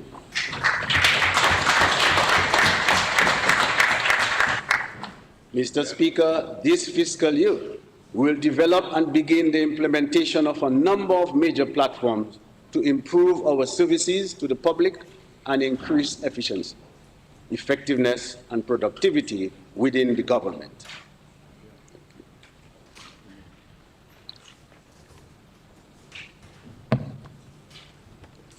These are a health management and information system which will facilitate the management of all processes within the health system, including patient administration, clinical management, accounting and billing, store and inventory, birth and death notification, and data analysis.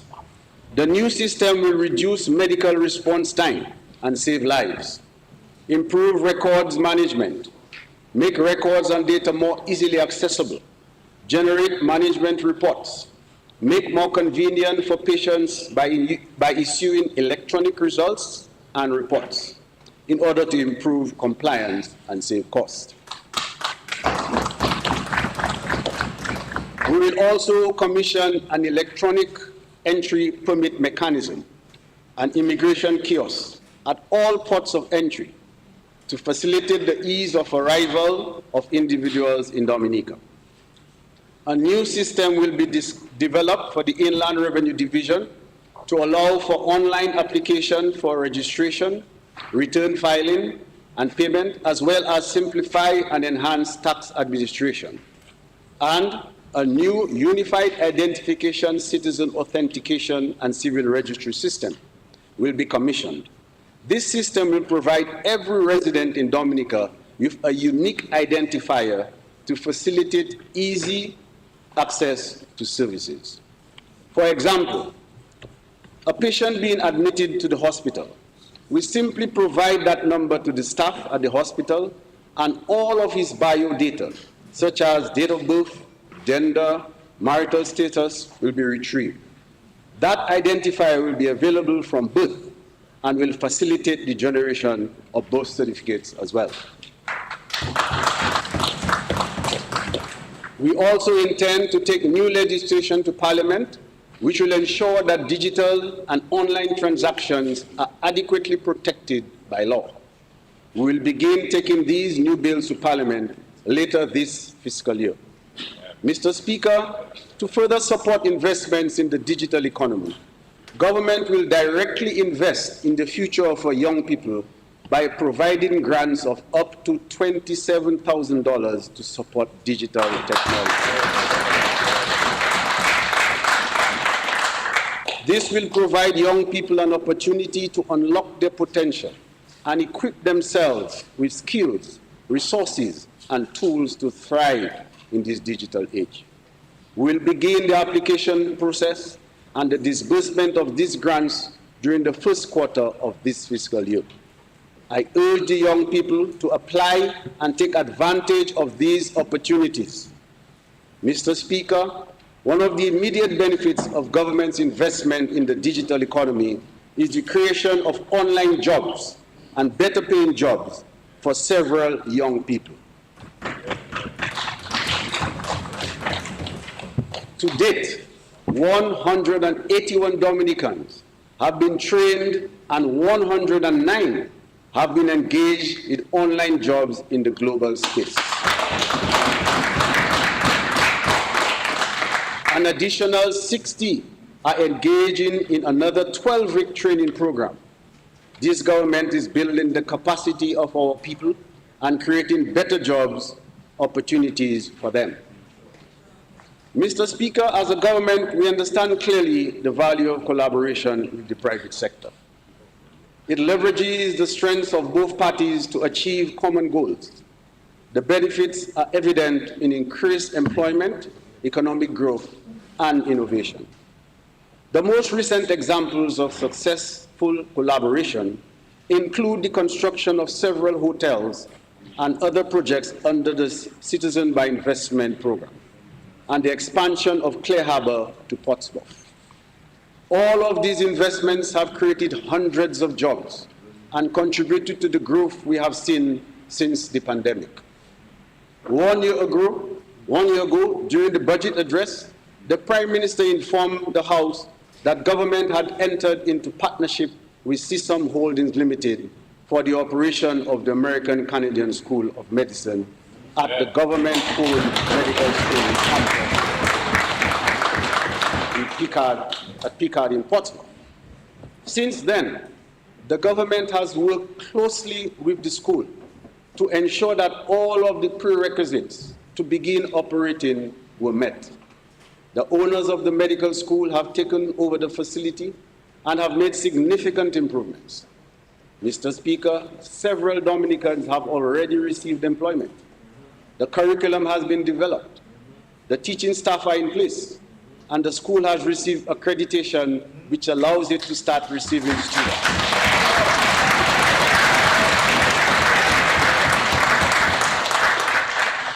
Mr. Speaker, the American-Canadian School of Medicine, Dominica, will commence operations in September 2022.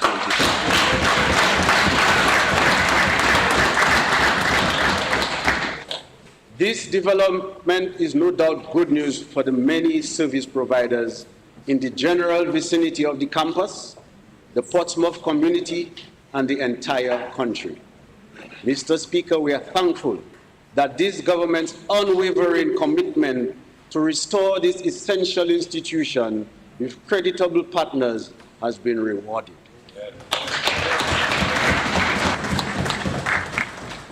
Mr. Speaker, after considering the many investments that the government has made and continues to make, one can only conclude that this Labour Party government is fully committed to the sustainable development of the economy and the growth and empowerment of the people of this country.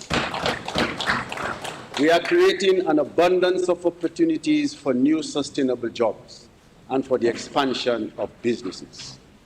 Our small businesses continue to receive significant technical and financial support from this government. Last year, we fully operationalized the one-stop shop at the small business unit, and businesses have already begun to receive greater technical support, including training in operational management, marketing, and financial management. The one-stop shop is particularly valuable for small businesses as it provides access to a range of services and expertise all in one place. 134 small businesses owners were provided with training. The training to date has given these businesses a better awareness on legal business ownership structures, and as many as 96% have already formalized their business registration, while a number of them have received certification for their products by the Bureau of Standards and now in a position to offer their products for sale at our supermarkets. We also provided several opportunities for small businesses to showcase their services and products, network, gain new customers, and secure new market opportunities.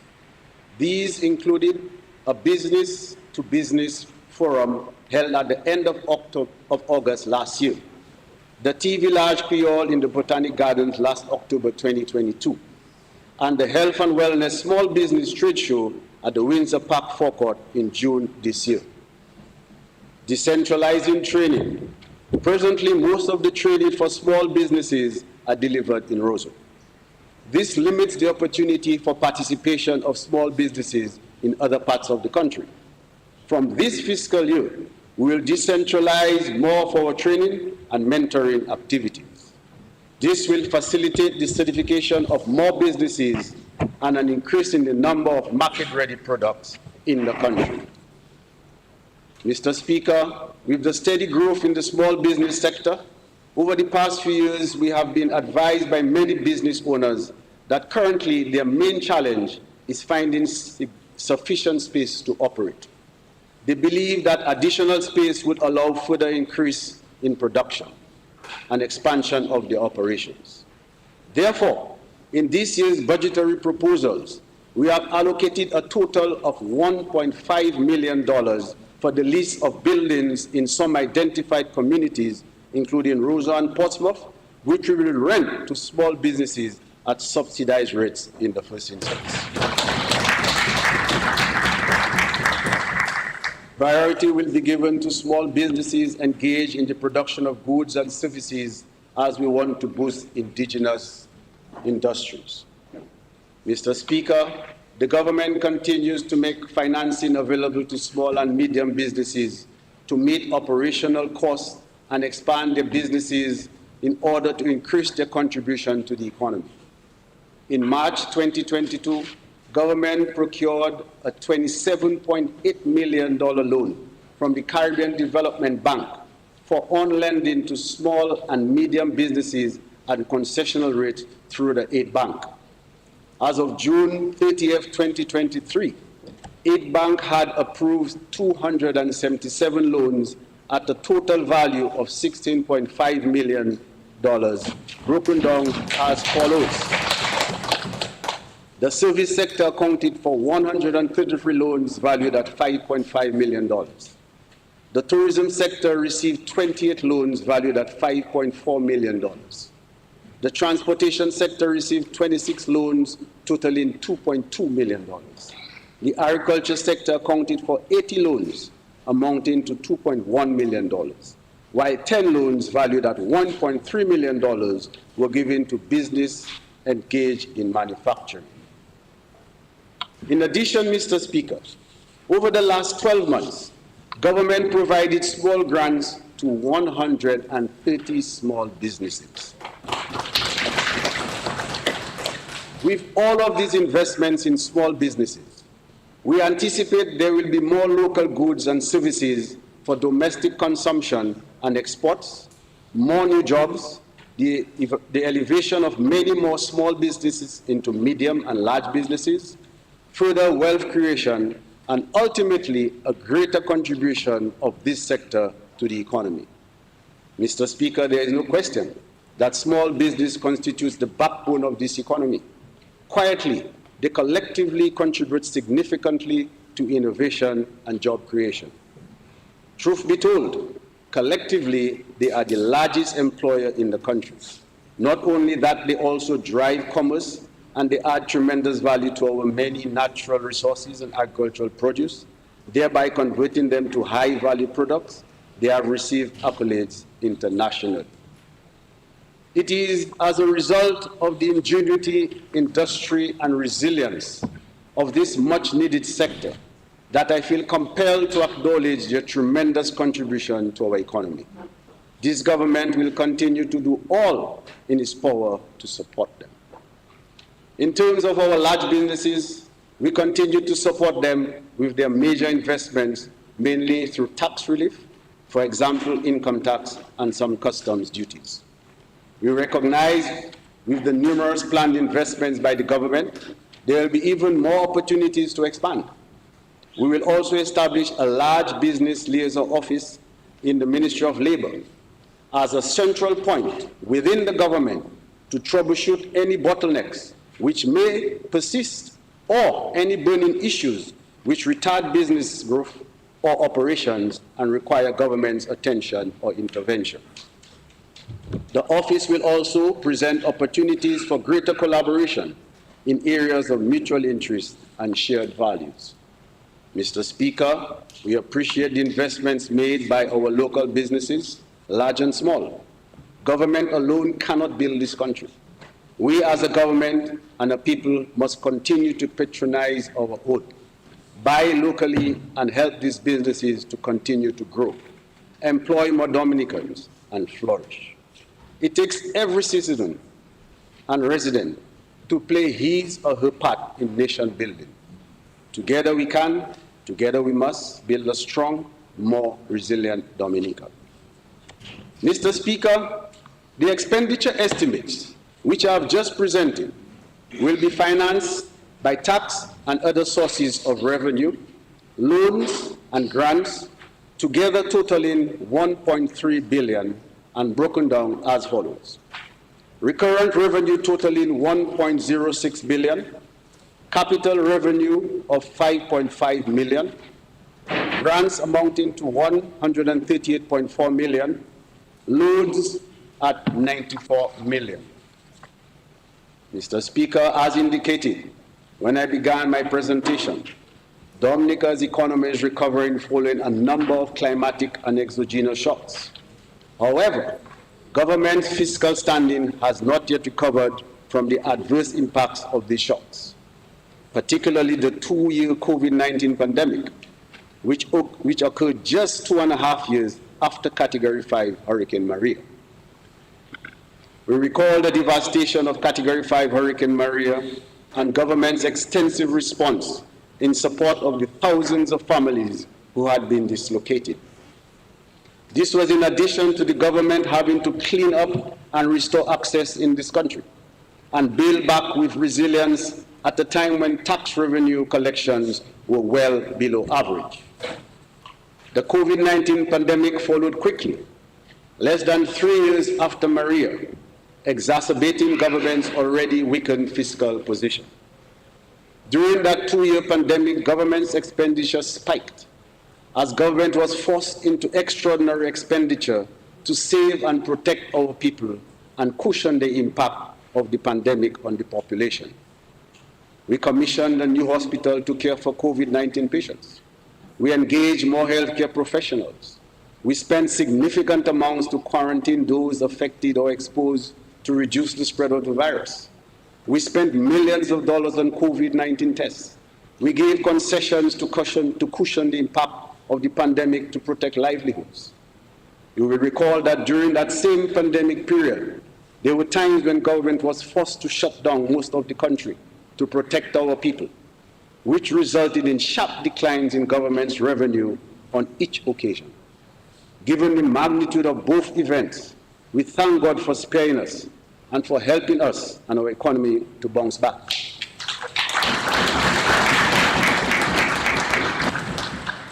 However, Mr. Speaker, some of the scars from the shocks have remained.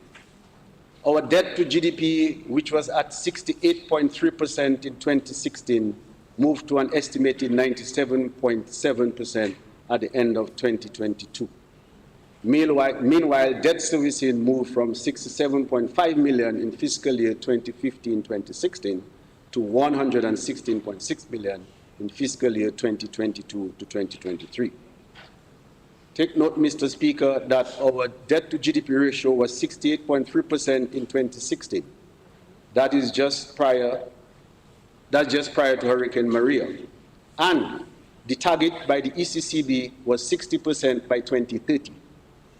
So you should recognize that by 2016, we were well on our way to achieving this target of 60% because we were 68.3%.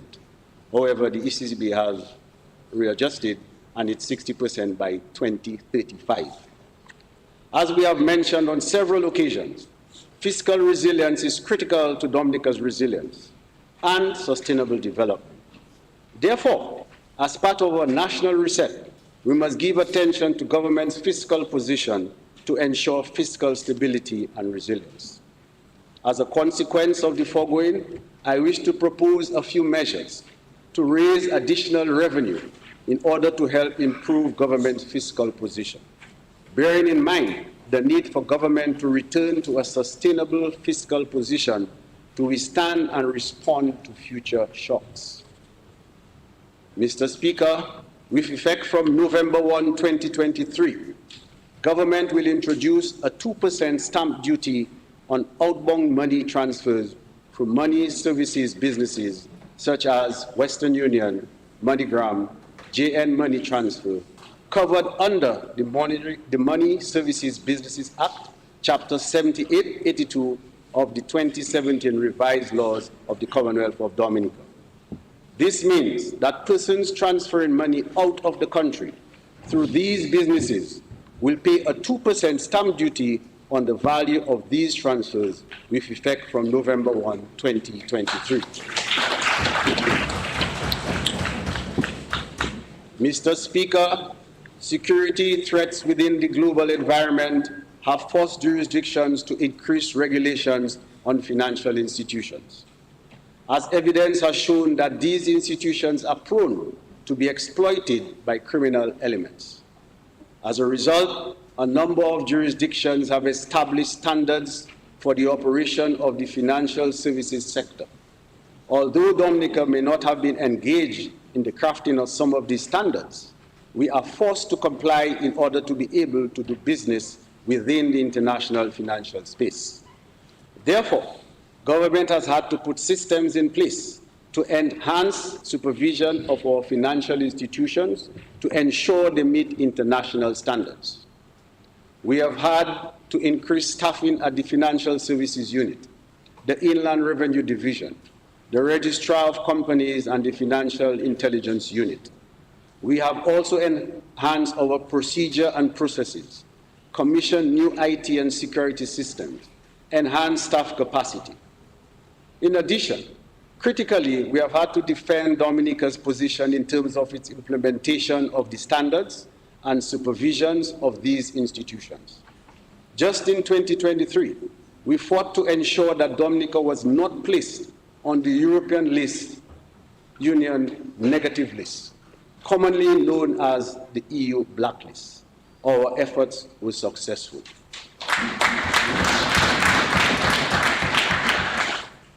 Then in May 2023, we sent a delegation of 16 public officers to Trinidad to defend Dominica's mutual evaluation report, a report on the assessment, a report to assess Dominica's performance in relation to meeting the international standards on money laundering and tourism financing, set by the Financial Action Task Force, that's FATF. Again, Dominica received a favorable report. Mr. Speaker, as a matter of fact, of the 26 countries that were assessed, Dominica was the leading in the OECS. Mr. Speaker, given the significant increased expenditure to the government as a result of all of the obligations, we are of the view that some of these costs should be recovered from the financial institutions which are currently regulated by the government. Therefore, Mr. Speaker, with effect from January 1, 2024, the annual license for the operation of an offshore bank covered under the Offshore Banking Act, Chapter 7302 of the 2017 revised laws of the Commonwealth of Dominica will be increased from 8,000 US to 25,000 US.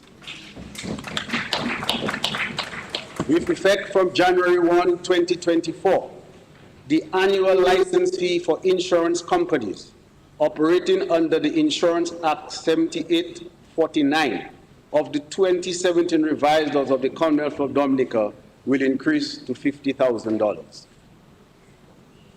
Mr. Speaker, the Financial Services Unit Act, Chapter 6303 of the 2017 revised laws of the Commonwealth of Dominica prescribes the principal functions of the Director of the Financial Services Unit, including supervising and regulating the operations of credit unions as defined under the Cooperatives Act, Societies Act, Chapter 7803 of the 2017 revised laws of the Commonwealth of Dominica.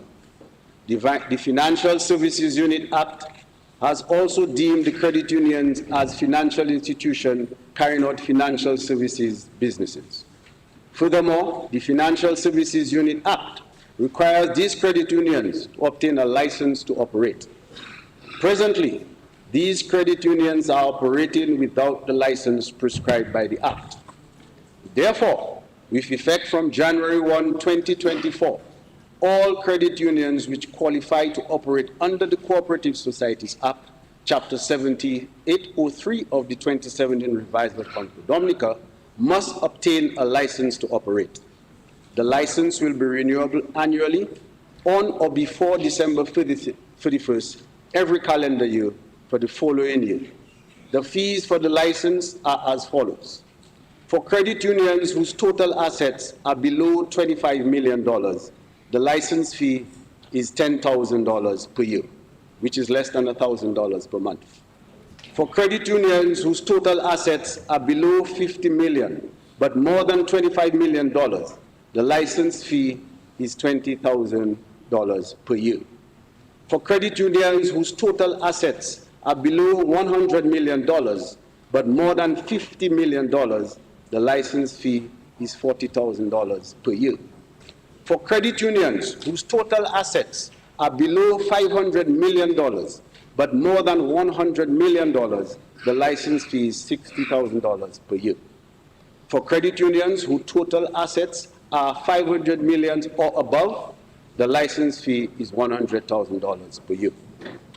In addition, we will increase the license fee for money service businesses covered under the Money Service Businesses Act, Chapter 7882 of the 2017 revised laws of the Commonwealth of Dominica as follows. Money transmission businesses will pay a license fee of $15,000 annually, and payday advances businesses will pay a license fee of $15,000 annually. These license fees will take effect on January 1, 2024.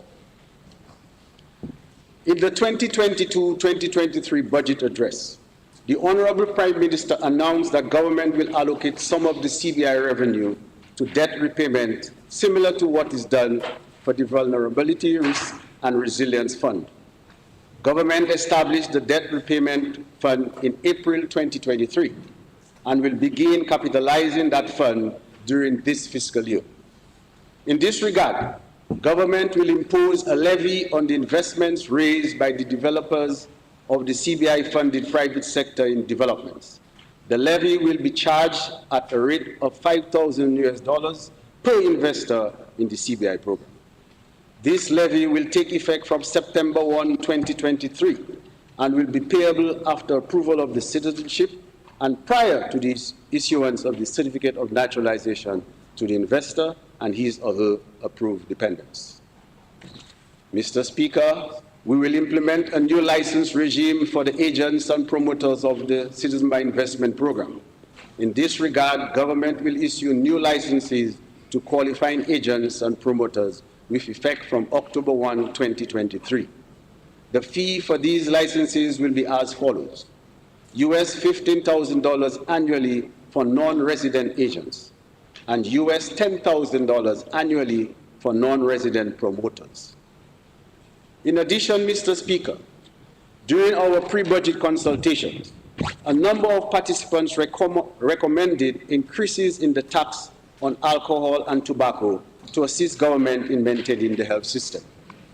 Therefore, government will increase the current excise tax rates on alcohol and on tobacco by 25 cents per litre and per kilogram, respectively.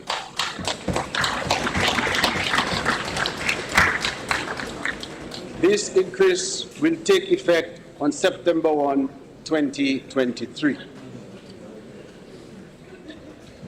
As already mentioned, government is also implementing several measures to reduce the operating costs of the public service, including bulk procurement for commonly used items and a reduction in the use of paper. Cabinet has decided to go green by November 1, 2023. That is, there will be no more paper submissions to Cabinet. All submissions will be made electronically through a secured system.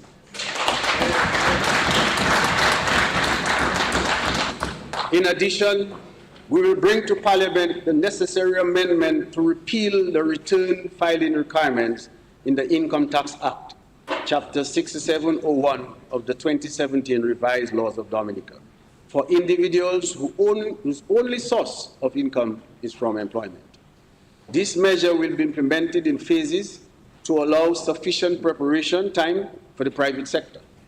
The first phase will apply to government employees with effect from income year 2024.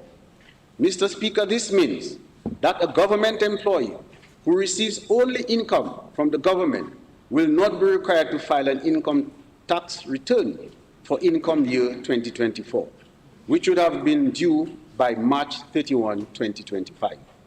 The Inland Revenue will put the necessary administrative arrangements in place to ensure that qualifying employees continue to benefit the tax deductions prescribed by the Income Tax Act.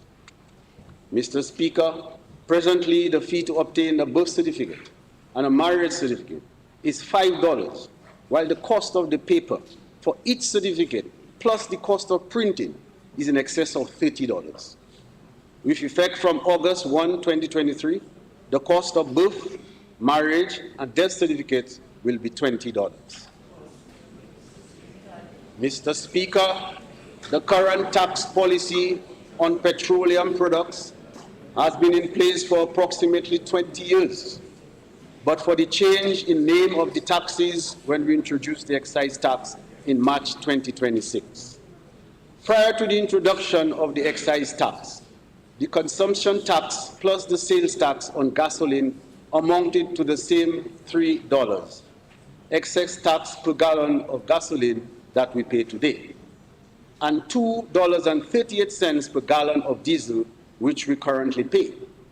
Additionally, in July 2008, government removed the 45 cents excise tax and the customs service charge on liquefied petroleum. Mr. Speaker, we are of the view that the time has come for a review of the tax regime on petroleum products. Therefore, government will appoint a task force to review the current rates and system of taxation, as well as provide recommendations for the implementation of a modern tax regime that is equitable and fair. We intend to report to the Parliament the findings and recommendations of these exercises by January 2024. Mr. Speaker, in accordance with the Climate Resilience Act of 2018, the Climate Resilience Execution Agency, CRED, tenure is due to end in December 2023. CRED was created in the aftermath of Hurricane Maria that devastated the island in September of 2017 to provide coordination and leadership to the country in its pursuit to rebuild the island as the first climate resilient nation in the world. Mr. Speaker, our government is proud of the many accomplishments of CRED, particularly in the manner in which it has worked with the communities, international agencies, and line ministries within the government. CRED has performed remarkably over the past 4 years.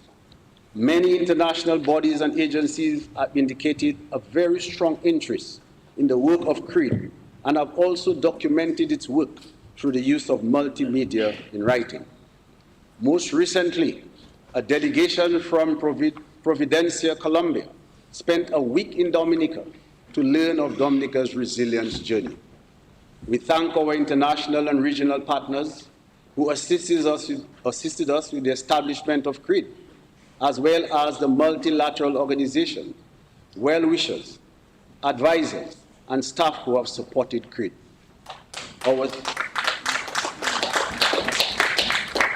Our sincere and special thanks are extended to the Government of Canada and the United Kingdom, who assisted with the funding and supervision of CRED. The levels of success attained could not have been achieved without their leadership and support.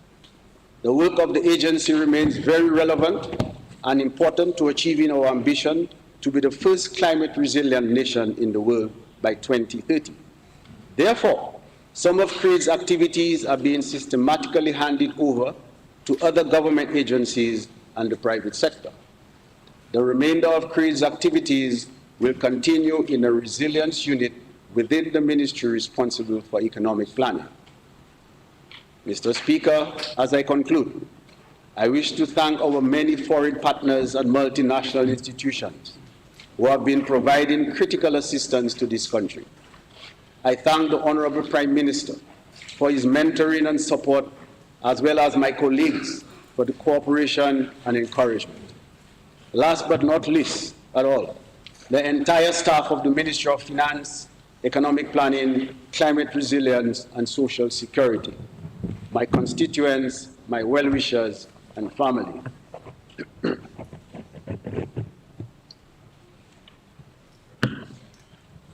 Before I end, Mr. Speaker, permit me to reiterate our government's call for a national reset. The world has changed, and so must our mindset. We must come to terms with the present-day global reality and be mindful of the possible global changes which may lie ahead.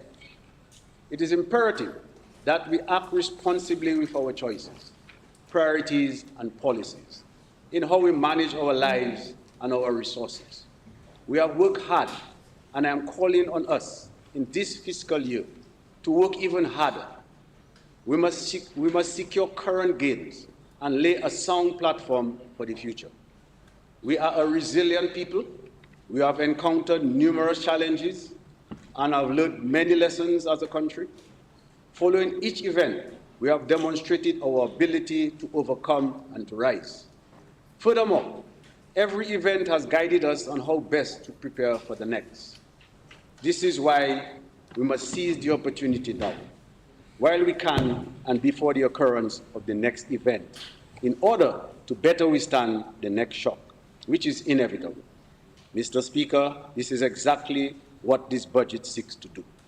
This is exactly what this national reset does, and this is exactly what resilience means. This is why all of us, individually and collectively, need to quickly embrace this critical national reset to secure the gains we have made and continue on the path to resilient and sustainable development. As a small island developing state, our survival is in our hands. By the grace of God, we will thrive. God bless Dominica. God bless the people of Dominica. God bless the government of Dominica. Thank you, Mr. Speaker.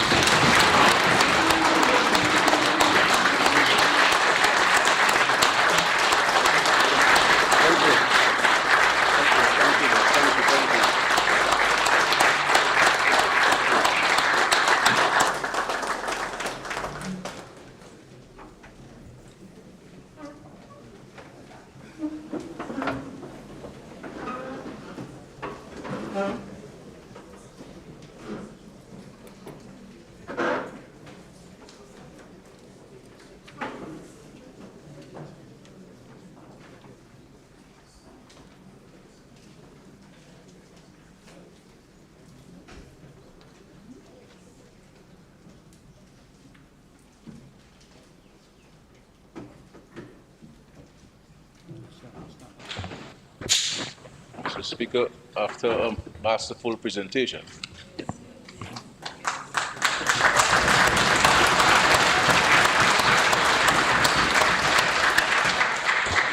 the reality is that I'm inherit again. I can stay for 2 hours. But very well done. I move that the House be suspended, adjourned to Thursday, 27 July at 10 a.m. Thank you.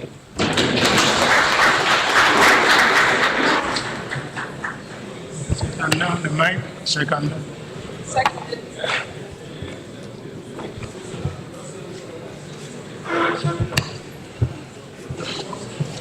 It has been moved and seconded that the House be adjourned to Thursday, 27th July at 10 a.m. Those in favor? Aye. Those against? The ayes have it. House stand adjourned until Thursday, 27th July, 2023 at 10 a.m. Mr. Speaker.